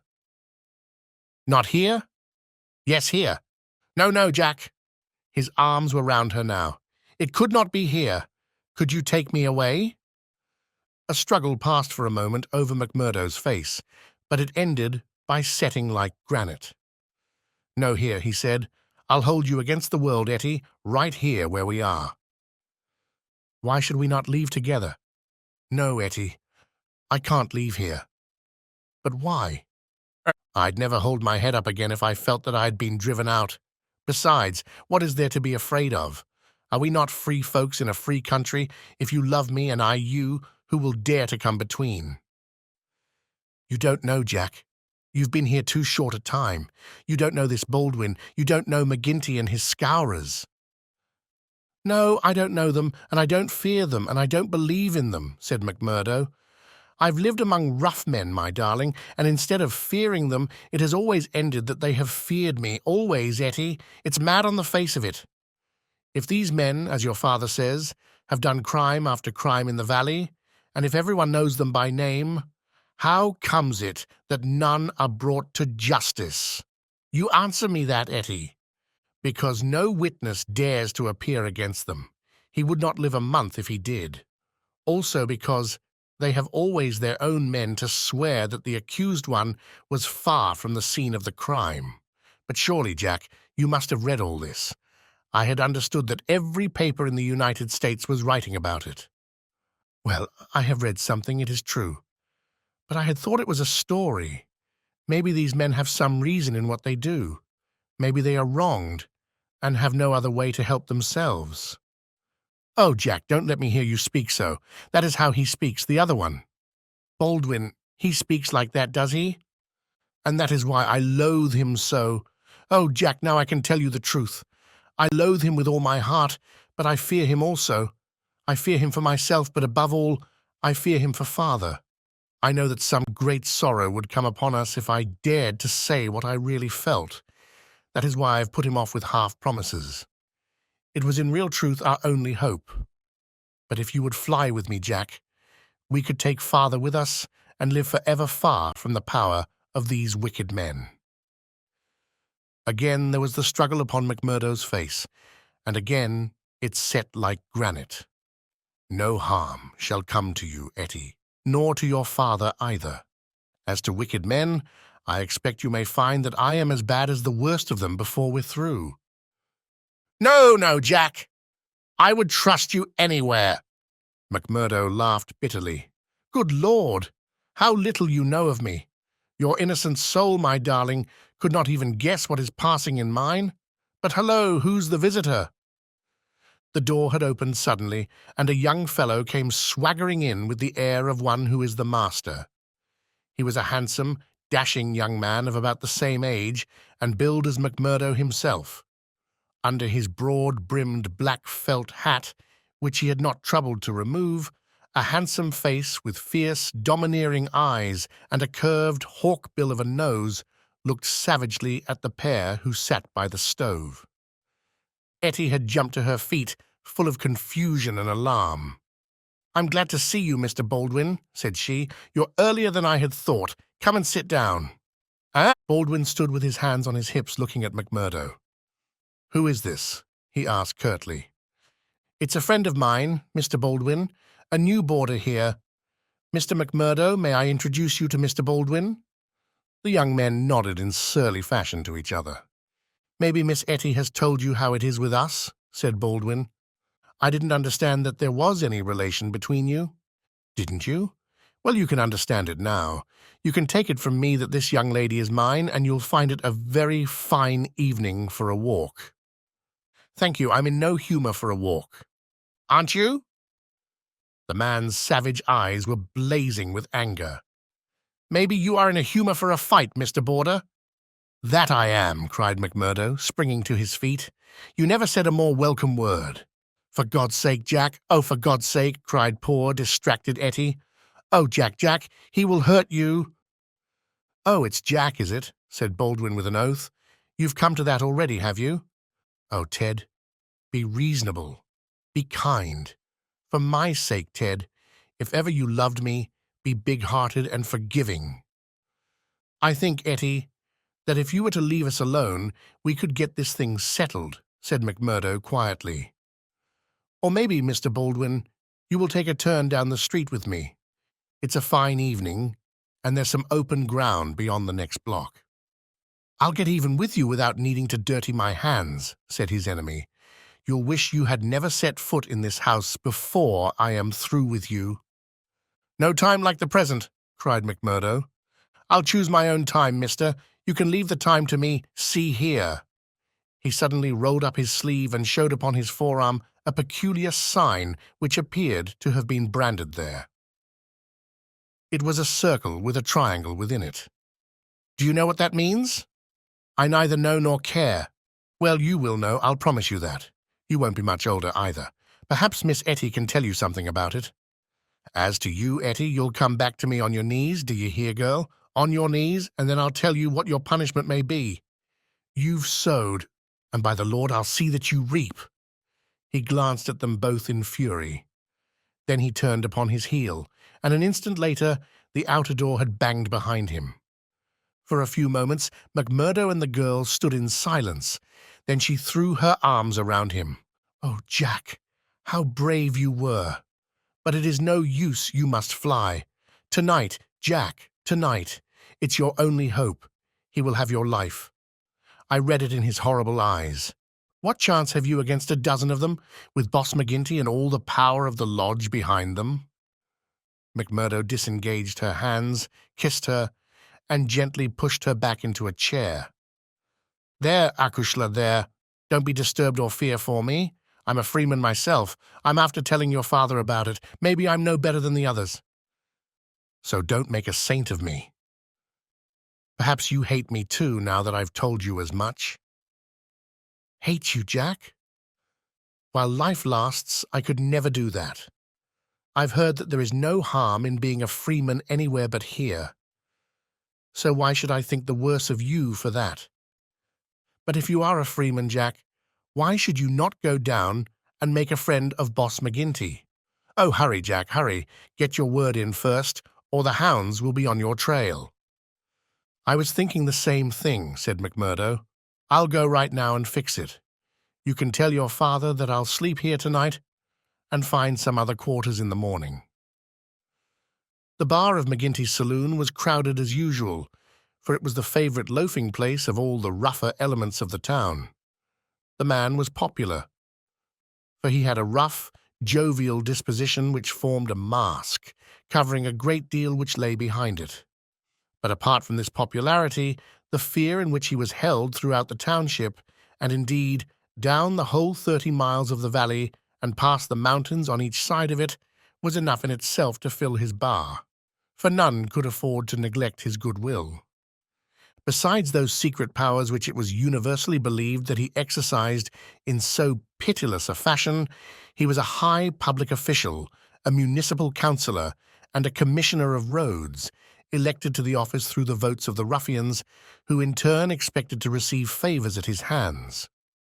Assessments and taxes were enormous, the public works were notoriously neglected, the accounts were slurred over by bribed auditors, and the decent citizen was terrorized into paying public blackmail and holding his tongue lest some worse thing befall him.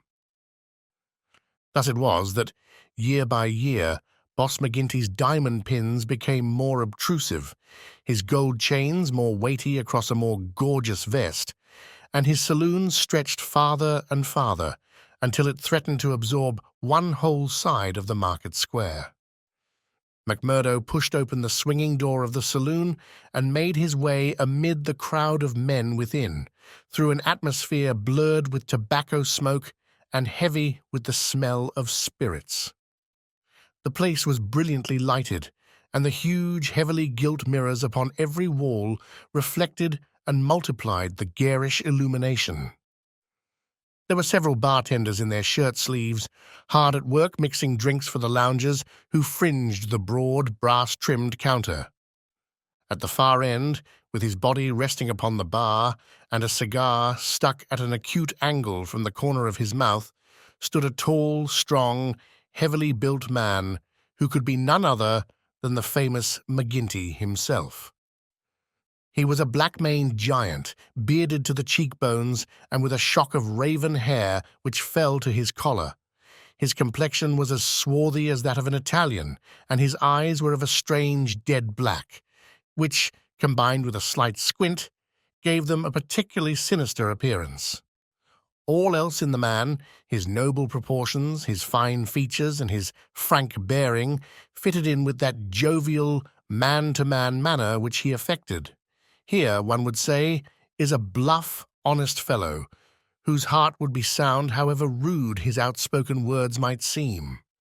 It was only when those dead, dark eyes, deep and remorseless, were turned upon a man that he shrank within himself, feeling that he was face to face with an infinite possibility of latent evil, with a strength and courage and cunning behind it which made it 1,000 times more deadly. Having had a good look at his man, McMurdo elbowed his way forward with his usual careless audacity, and pushed himself through the little group of courtiers who were fawning upon the powerful boss, laughing uproariously at the smallest of his jokes. The young stranger's bold grey eyes looked back fearlessly through their glasses at the deadly black ones which turned sharply upon him. "Well, young man, I can't call your face to mind. I'm new here, Mr. McGinty." "You are not so new that you can't give a gentleman his proper title." "He's Councillor McGinty, young man," said a voice from the group. "I'm sorry, Councillor. I'm strange to the ways of the place, but I was advised to see you." "Well, you see me. This is all there is. What do you think of me?" "Well, it's early days. If your heart is as big as your body, and your soul as fine as your face, then I'd ask for nothing better," said McMurdo. "If your heart is as big as your body, and your soul as fine as your face, then I'd ask for nothing better," said McMurdo. "By gar! You've got an Irish tongue in your head anyhow," cried the saloon-keeper, not quite certain whether to humour this audacious visitor or to stand upon his dignity. "So you are good enough to pass my appearance?" "Sure," said McMurdo. "And you were told to see me?" "I was." "And who told you?" "Brother Scanlon of Lodge 341, Vermissa. I drink your health, Councillor, and to our better acquaintance." He raised a glass with which he had been served to his lips and elevated his little finger as he drank it. McGinty, who had been watching him narrowly, raised his thick black eyebrows. "Oh, it's like that, is it?" said he. "I'll have to look a bit closer into this, Mr. McMurdo." "A bit closer, Mr. McMurdo, for we don't take folk on trust in these parts, nor believe all we're told neither. Come in here for a moment, behind the bar." There was a small room there, lined with barrels. McGinty carefully closed the door and then seated himself on one of them, biting thoughtfully on his cigar and surveying his companion with those disquieting eyes. For a couple of minutes he sat in complete silence.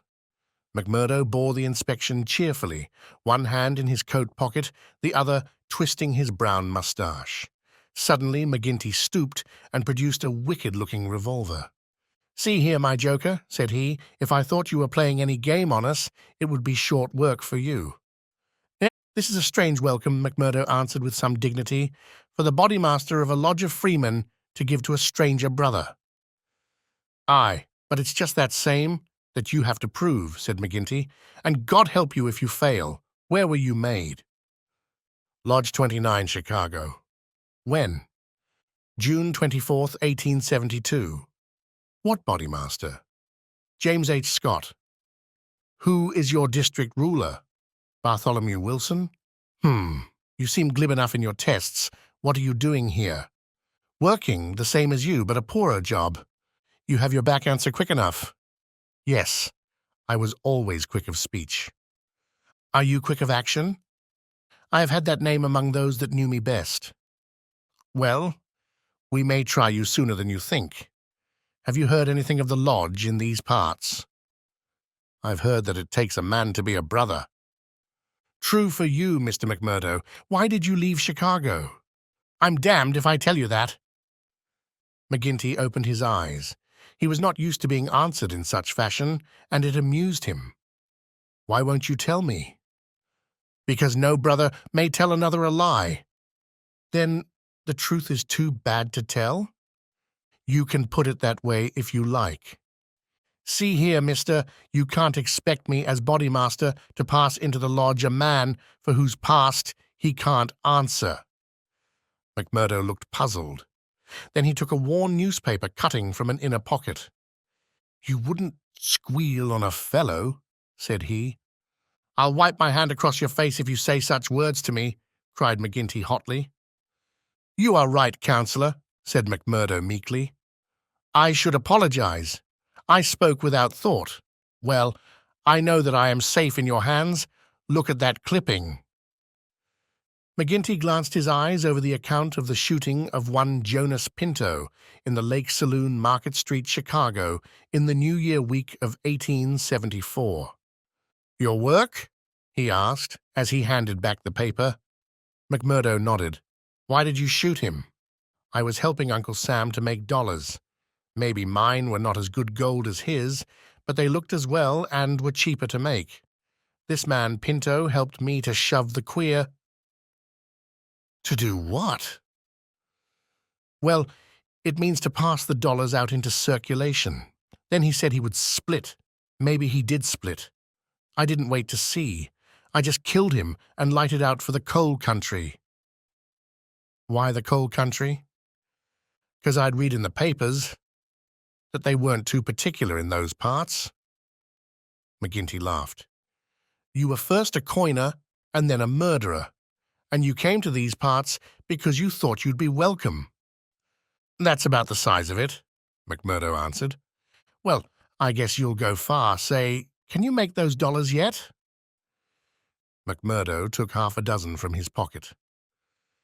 Those never passed the Philadelphia Mint, said he.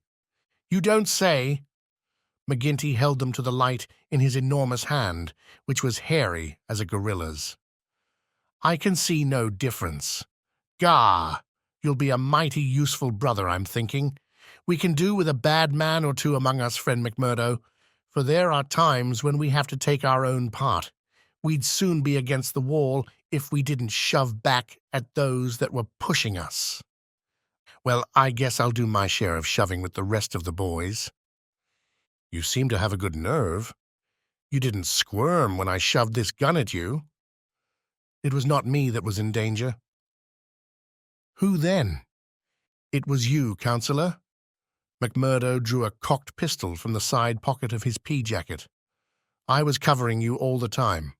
I guess my shot would have been as quick as yours. By gar! McGinty flushed an angry red and then burst into a roar of laughter. Say, we've had no such holy terror come to hand this many a year. I reckon the lodge will learn to be proud of you. Well, what the hell do you want? And can't I speak alone with a gentleman for 5 minutes? But you must butt in on us? The bartender stood abashed. I'm sorry, counsellor, but it's Ted Baldwin. He says he must see you this very minute. The message was unnecessary, for the set, cruel face of the man himself was looking over the servant's shoulder. He pushed the bartender out and closed the door on him. So, said he with a furious glance at McMurdo, you got here first, did you? I've a word to say to you, counsellor, about this man. Then say it here and now before my face, cried McMurdo. I'll say it at my own time, in my own way. Tut! Tut! Said McGinty, getting off his barrel. This will never do. We have a new brother here, Baldwin, and it's not for us to greet him in such fashion. Hold out your hand, man, and make it up. Never, cried Baldwin in a fury. I've offered to fight him if he thinks I have wronged him, said McMurdo. I'll fight him with fists, or if that won't satisfy him, I'll fight him any other way he chooses.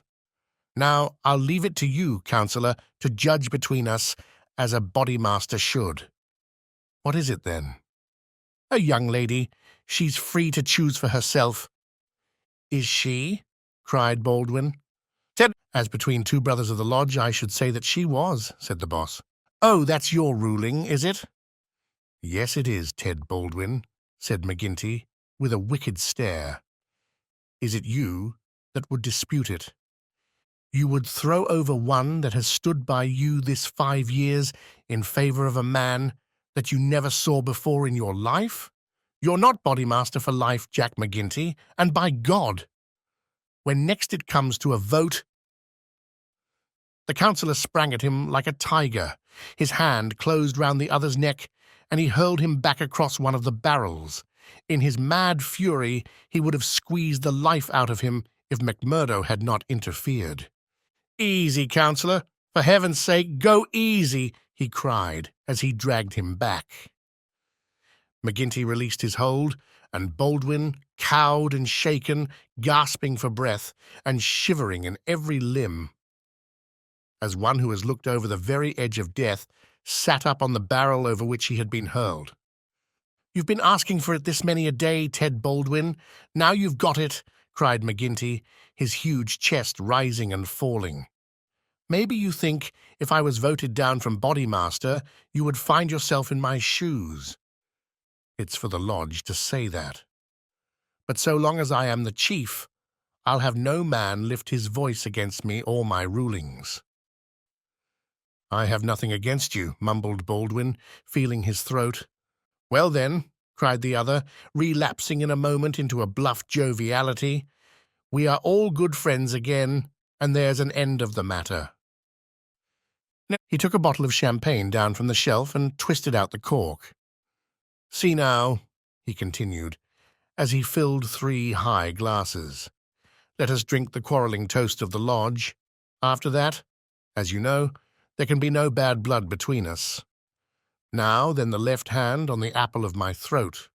I say to you, Ted Baldwin, what is the offence, sir?" "The clouds are heavy," answered Baldwin, "but they will forever brighten." "And this I swear." The men drank their glasses, and the same ceremony was performed between Baldwin and McMurdo. "There," cried McGinty, rubbing his hands, "that's the end of the black blood. You come under lodge discipline if it goes further, and that's a heavy hand in these parts, as Brother Baldwin knows, and as you will damn soon find out, Brother McMurdo, if you ask for trouble." "Faith, I'd be slow to do that," said McMurdo. He held out his hand to Baldwin. "I'm quick to quarrel and quick to forgive. It's my hot Irish blood, they tell me. But it's over for me, and I bear no grudge." Baldwin had to take the proffered hand, for the baleful eye of the terrible boss was upon him, but his sullen face showed how little the words of the other had moved him. McGinty clapped them both on the shoulders. "Tut! These girls! These girls!" he cried. "To think that the same petticoats should come between 2 of my boys! It's the devil's own luck! Well, it's the Colleen inside of them that must settle the question, for it's outside the jurisdiction of a Bodymaster, and the Lord be praised for that. We have enough on us, without the women as well. You'll have to be affiliated to Lodge 341, Brother McMurdo. We have our own ways and methods different from Chicago. Saturday night is our meeting, and if you come then, we'll make you free forever of the Vermissa Valley." Chapter 3. Lodge 341, Vermissa. On the day following the evening, which had contained so many exciting events, McMurdo moved his lodgings from old Jacob Shafter's and took up his quarters at the widow McNamara's on the extreme outskirts of the town. Scanlon, his original acquaintance aboard the train, had occasion shortly afterwards to move into Vermissa, and the two lodged together. There was no other boarder, and the hostess was an easy-going old Irish woman who left them to themselves, so that they had a freedom for speech and action welcome to men who had secrets in common. Shafter had relented to the extent of letting McMurdo come to his meals there when he liked, so that his intercourse with Etty was by no means broken. On the contrary, it drew closer and more intimate as the weeks went by. In his bedroom at his new abode, McMurdo felt it safe to take out the coining moulds, and under many a pledge of secrecy, a number of brothers from the lodge were allowed to come in and see them, each carrying away in his pocket some examples of the false money, so cunningly struck that there was never the slightest difficulty or danger in passing it. Why, with such a wonderful art at his command, McMurdo should condescend to work at all was a perpetual mystery to his companions, though he made it clear to anyone who asked him that if he lived without any visible means, it would very quickly bring the police upon his track. One policeman was indeed after him already, but the incident, as luck would have it, did the adventurer a great deal more good than harm. After the first introduction, there were few evenings when he did not find his way to McGinty's saloon, there to make closer acquaintance with the boys, which was the jovial title by which the dangerous gang who infested the place were known to one another.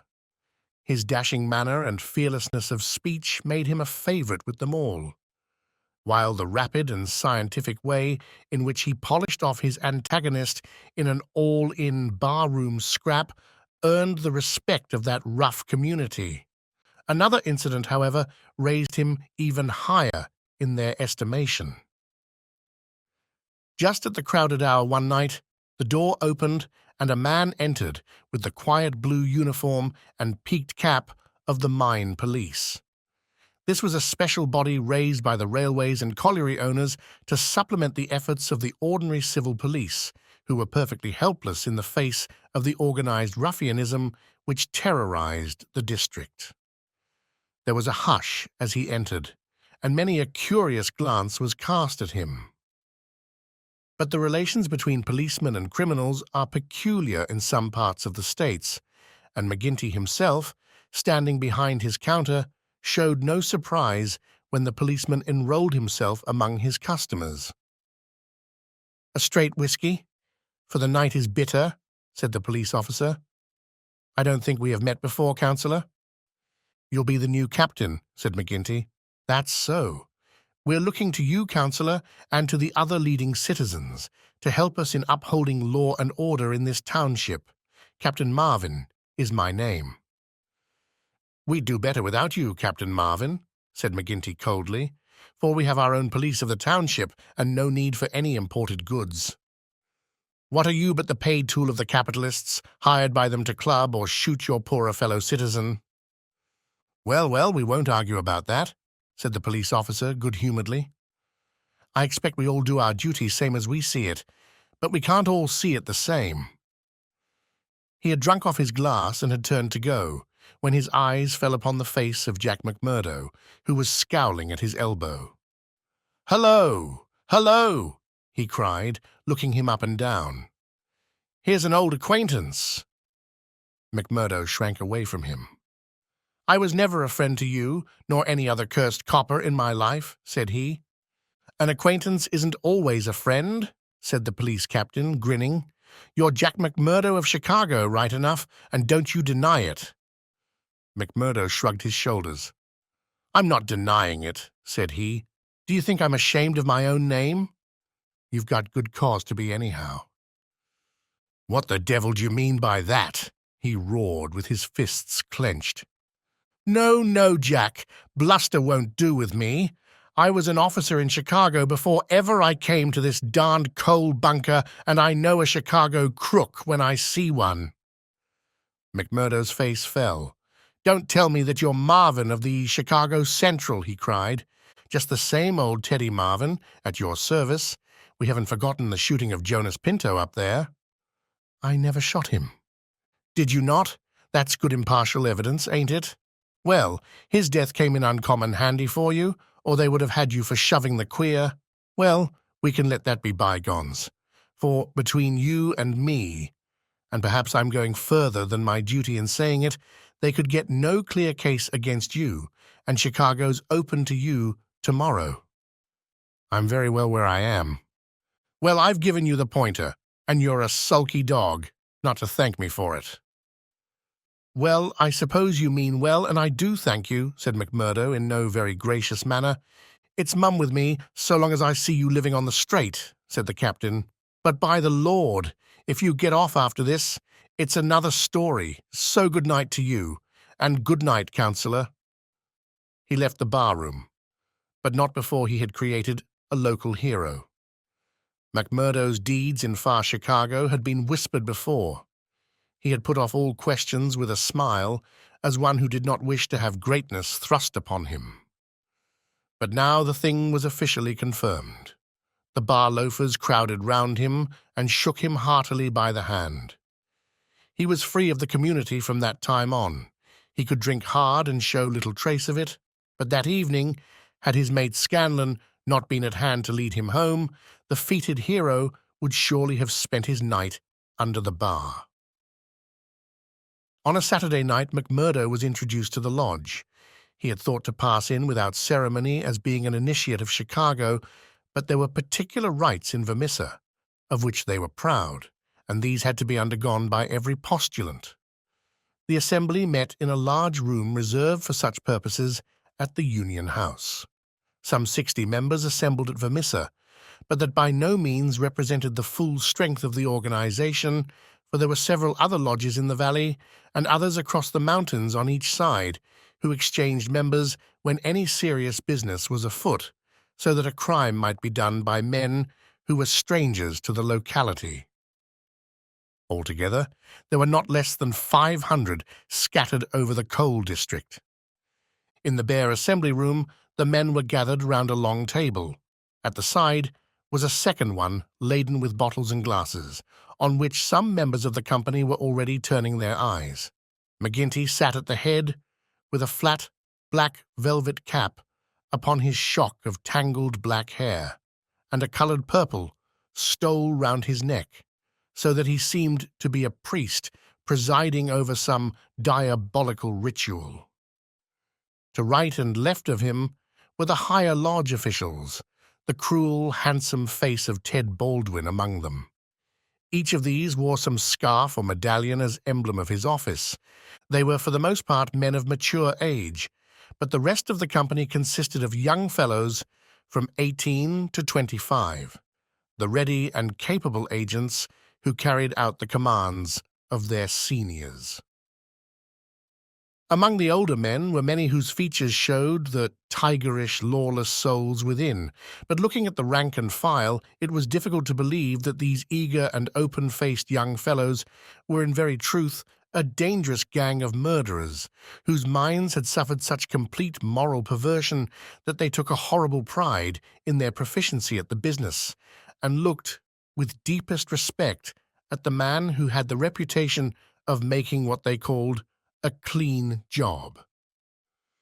To their contorted natures, it had become a spirited and chivalrous thing to volunteer for service against some man who had never injured them, and whom, in many cases, they had never seen in their lives.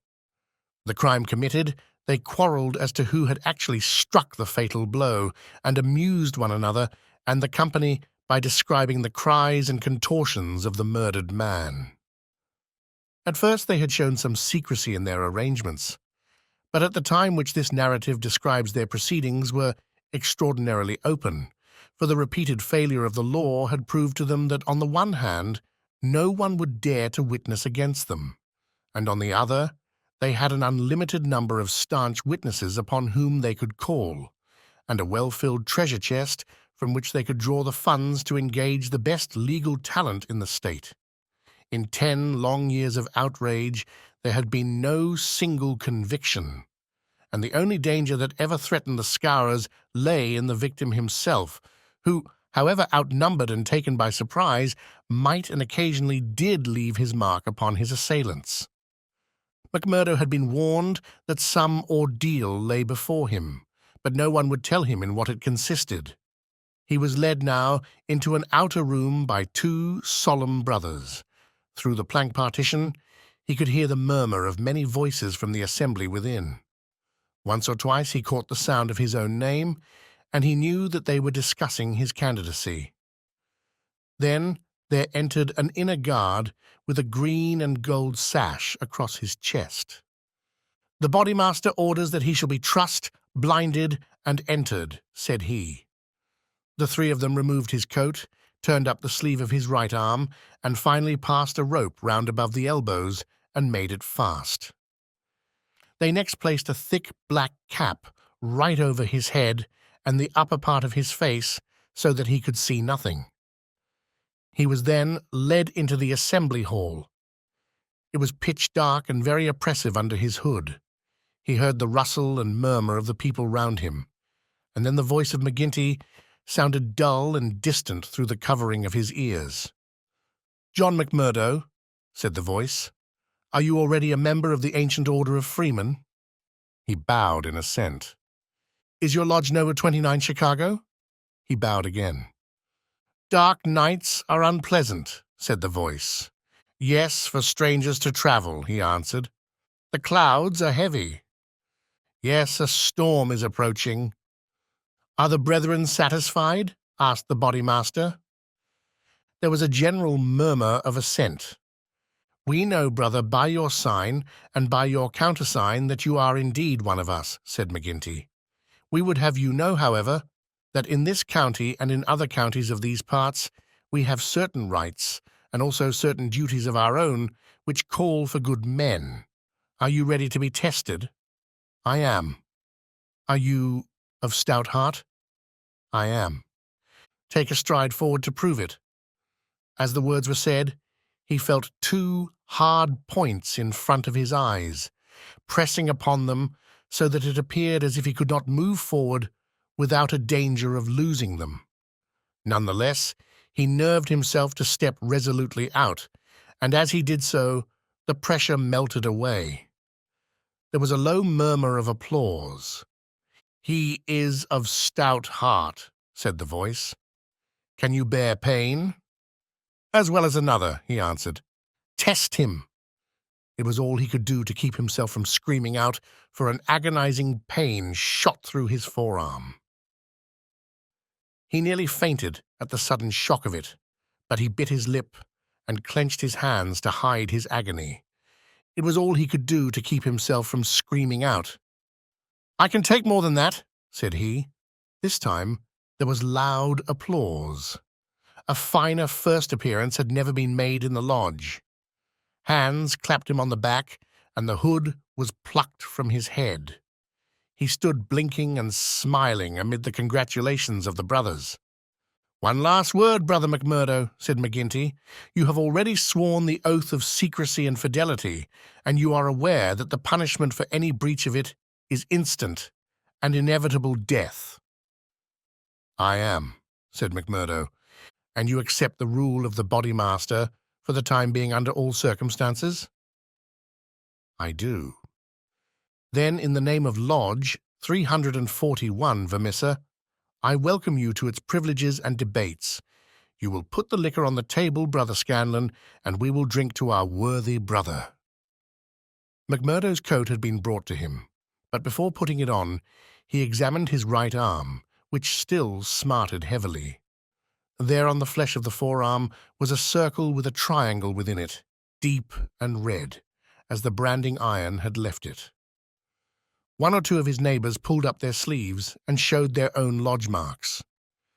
"We've all had it," said one, "but not all as brave as you over it." "Tut!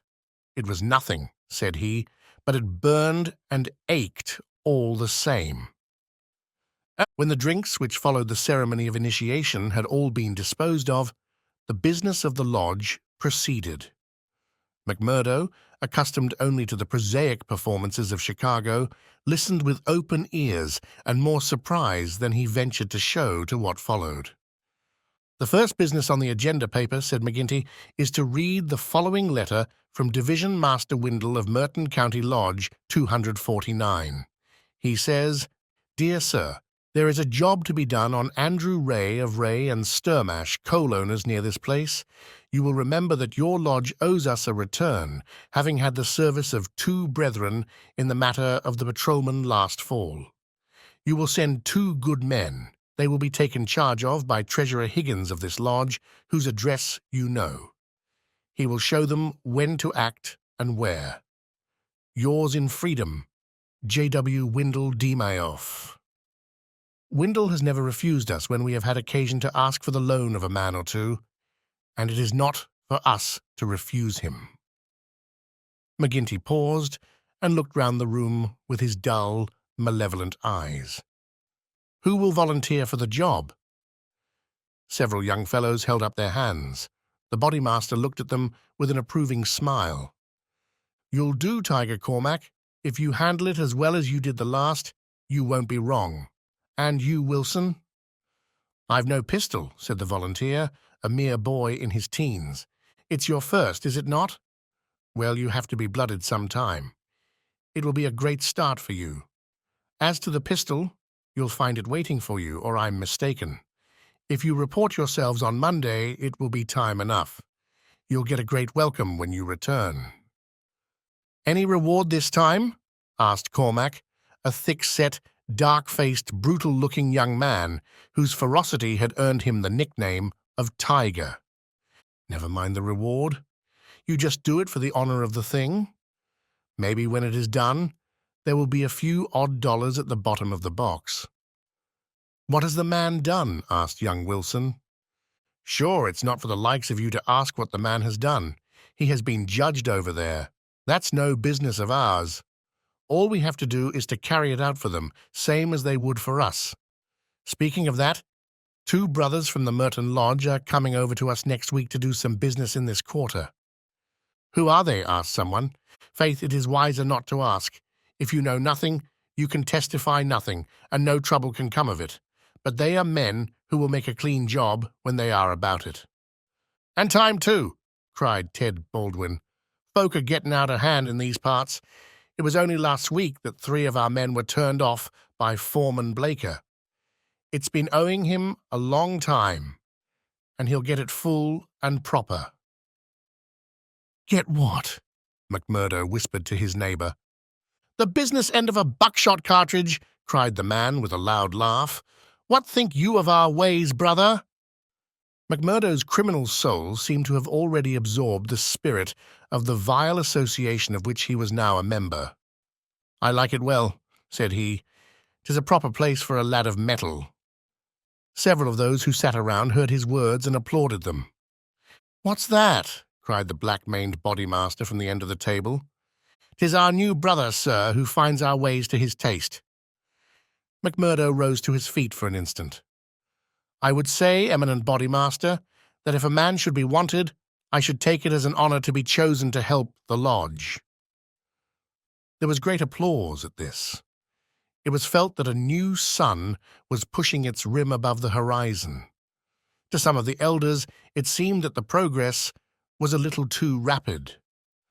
"I would move," said the Secretary Harraway, a vulture-faced old greybeard who sat near the chairman, "that Brother McMurdo should wait until it is the good pleasure of the lodge to employ him." "Sure, that was what I meant. I'm in your hands," said McMurdo. "Your time will come, brother," said the chairman. "We have marked you down as a willing man, and we believe that you will do good work in these parts. There is a small matter tonight in which you may take a hand, if it so please you.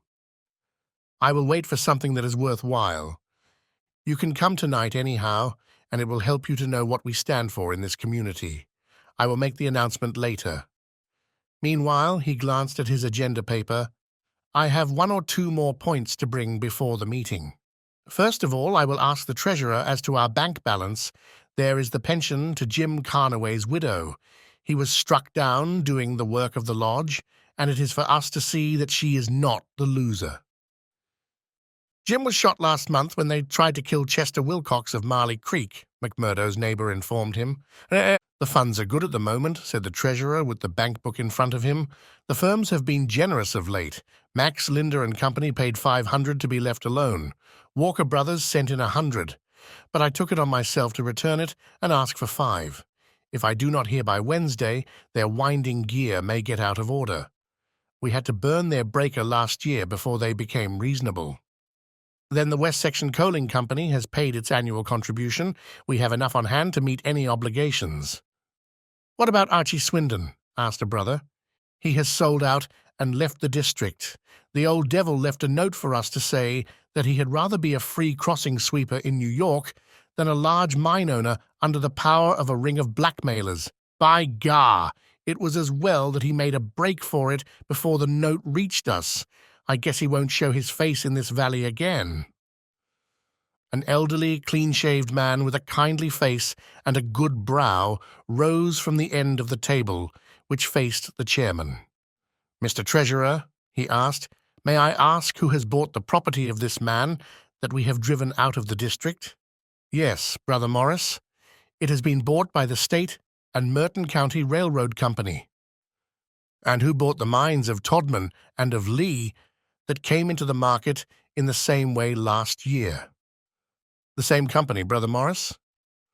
And who bought the ironworks of Manson and of Schumann and of Van Deher and of Atwood, which have all been given up of late? They were all bought by the West Gilmerton General Mining Company. I don't see, Brother Morris, said the chairman, that it matters to us who buys them, since they can't carry them out of the district. With all respect to you, eminent bodymaster, I think it may matter very much to us. This process has been going on now for 10 long years. We are gradually driving all the small men out of trade. What is the result? We find in their places great companies like the Railroad or the General Iron, who have their directors in New York or Philadelphia and care nothing for our threats. We can take it out of their local bosses, but it only means that others will be sent in their stead. And we are making it dangerous for ourselves. The small men could not harm us. They had not the money nor the power. So long as we did not squeeze them too dry, they would stay on under our power. But if these big companies find that we stand between them and their profits, they will spare no pains and no expense to hunt us down and bring us to court. There was a hush at these ominous words, and every face darkened as gloomy looks were exchanged. So omnipotent and unchallenged had they been that the very thought that there was possible retribution in the background had been banished from their minds. And yet the idea struck a chill to the most reckless of them. It is my advice, the speaker continued, that we go easier upon the small men. On the day that they have all been driven out, the power of this society will have been broken. Unwelcome truths are not popular. There were angry cries as the speaker resumed his seat. McGinty rose with gloom upon his brow. Brother Morris, said he, you were always a croaker. So long as the members of this lodge stand together, there is no power in the United States that can touch them. Sure. Have we not tried it often enough in the law courts? I expect the big companies will find it easier to pay than to fight, same as the little companies do. And now, brethren, McGinty took off his black velvet cap and his stole as he spoke. This lodge has finished its business for the evening, save for one small matter which may be mentioned when we are parting. The time has now come for fraternal refreshment and for harmony. Strange indeed is human nature. Here were these men, to whom murder was familiar, who again and again had struck down the father of the family, some man against whom they had no personal feeling, without one thought of compunction or of compassion for his weeping wife or helpless children, and yet the tender or pathetic in music could move them to tears. McMurdo had a fine tenor voice, and if he had failed to gain the goodwill of the lodge before, it could no longer have been withheld after he had thrilled them with I'm Sitting on the Stile Mary and On the Banks of Allan Water. In his very first night, the new recruit had made himself one of the most popular of the brethren, marked already for advancement and high office. There were other qualities needed, however, besides those of good fellowship, to make a worthy freeman, and of these he was given an example before the evening was over. The whiskey bottle had passed round many times, and the men were flushed and ripe for mischief when their bodymaster rose once more to address them. "Boys," said he, "there's one man in this town that wants trimming up, and it's for you to see that he gets it. I'm speaking of James Stanger of the Herald. You've seen how he's been opening his mouth against us again?" There was a murmur of assent, with many a muttered oath. McGinty took a slip of paper from his waistcoat pocket. "Law and order," that's how he heads it. "Reign of terror in the coal and iron district.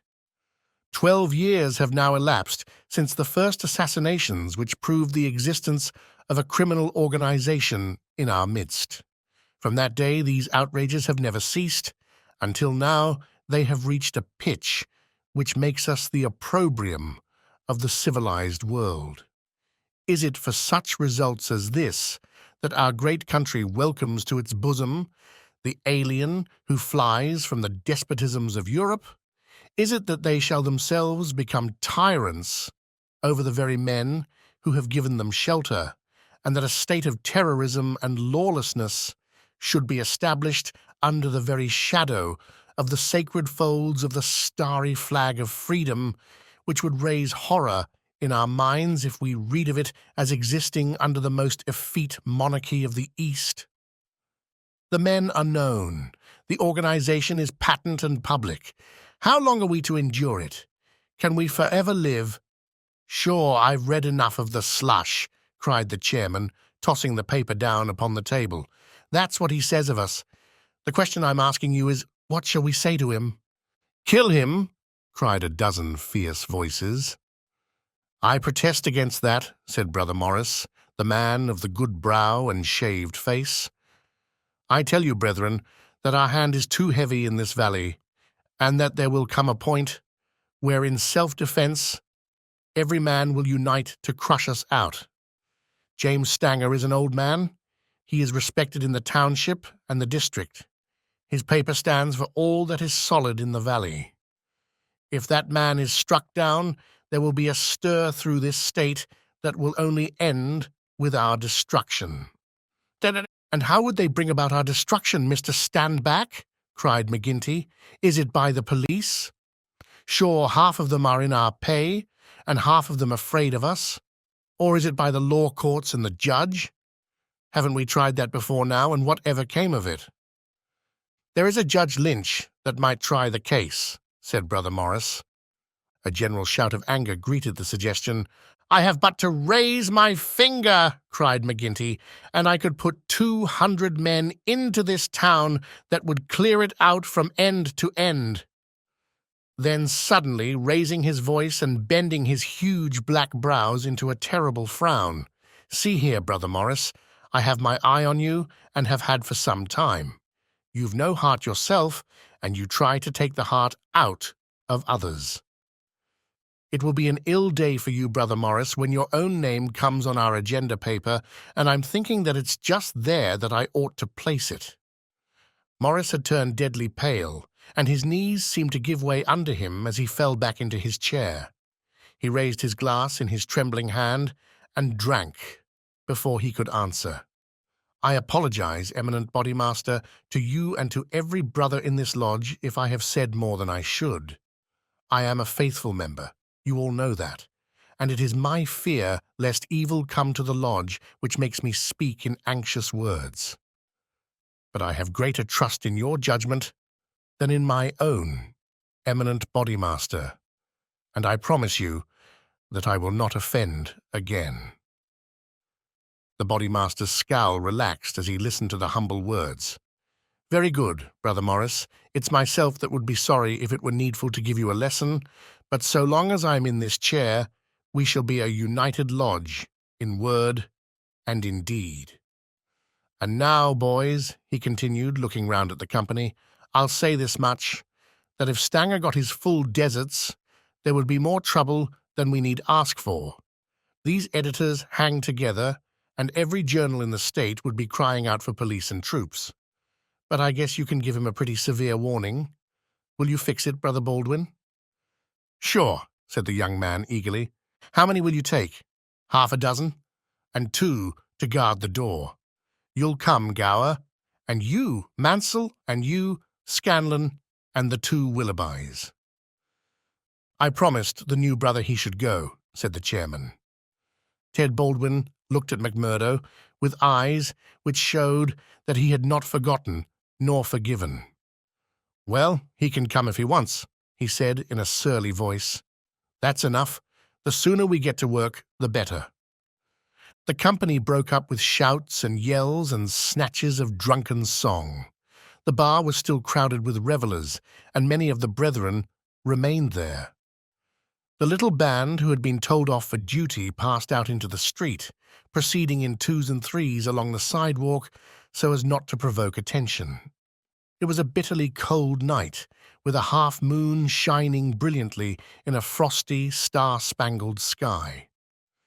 The men stopped and gathered in a yard which faced a high building. The words, "Vermissa Herald," were printed in gold lettering between the brightly lit windows. From within came the clanking of the printing press. "Here you," said Baldwin to McMurdo. "You can stand below at the door and see that the road is kept open for us. Arthur Willoughby can stay with you. You others come with me. Have no fears, boys, for we have a dozen witnesses that we are in the Union Bar at this very moment." It was nearly midnight, and the street was deserted, save for one or two revellers upon their way home. The party crossed the road, and pushing open the door of the newspaper office, Baldwin and his men rushed in and up the stair which faced them. McMurdo and another remained below. From the room above came a shout, a cry for help, and then the sound of trampling feet and of falling chairs. An instant later, a grey-haired man rushed out on the landing. He was seized before he could get farther, and his spectacles came tinkling down to McMurdo's feet. There was a thud and a groan. He was on his face, and half a dozen sticks were clattering together as they fell upon him. He writhed, and his long, thin limbs quivered under the blows. The others ceased at last, but Baldwin, his cruel face set in an infernal smile, was hacking at the man's head, which he vainly endeavoured to defend with his arms. His white hair was dabbled with patches of blood. Baldwin was still stooping over his victim, putting in a short, vicious blow whenever he could see a part exposed, when McMurdo dashed up the stair and pushed him back. "You'll kill the man," said he. "Drop it." Baldwin looked at him in amazement. "Curse you!" he cried. "Who are you to interfere? You that are new to the lodge, stand back!" He raised his stick, but McMurdo had whipped his pistol out of his pocket. "Stand back yourself," he cried. "I'll blow your face in if you lay a hand on me. As to the lodge, wasn't it the order of the bodymaster that the man was not to be killed? And what are you doing but killing him?" "It's truth he says," remarked one of the men. "By gar! You'd best hurry yourselves," cried the man below. "The windows are all lighting up, and you'll have the whole town here inside of 5 minutes." There was indeed the sound of shouting in the street, and a little group of compositors and pressmen was forming in the hall below and nerving itself to action. Leaving the limp and motionless body of the editor at the head of the stair, the criminals rushed down and made their way swiftly along the street. Having reached the Union House, some of them mixed with the crowd in McGinty's saloon, whispering across the bar to the boss that the job had been well carried through. Others, and among them McMurdo, broke away into side streets, and so by devious paths to their own homes.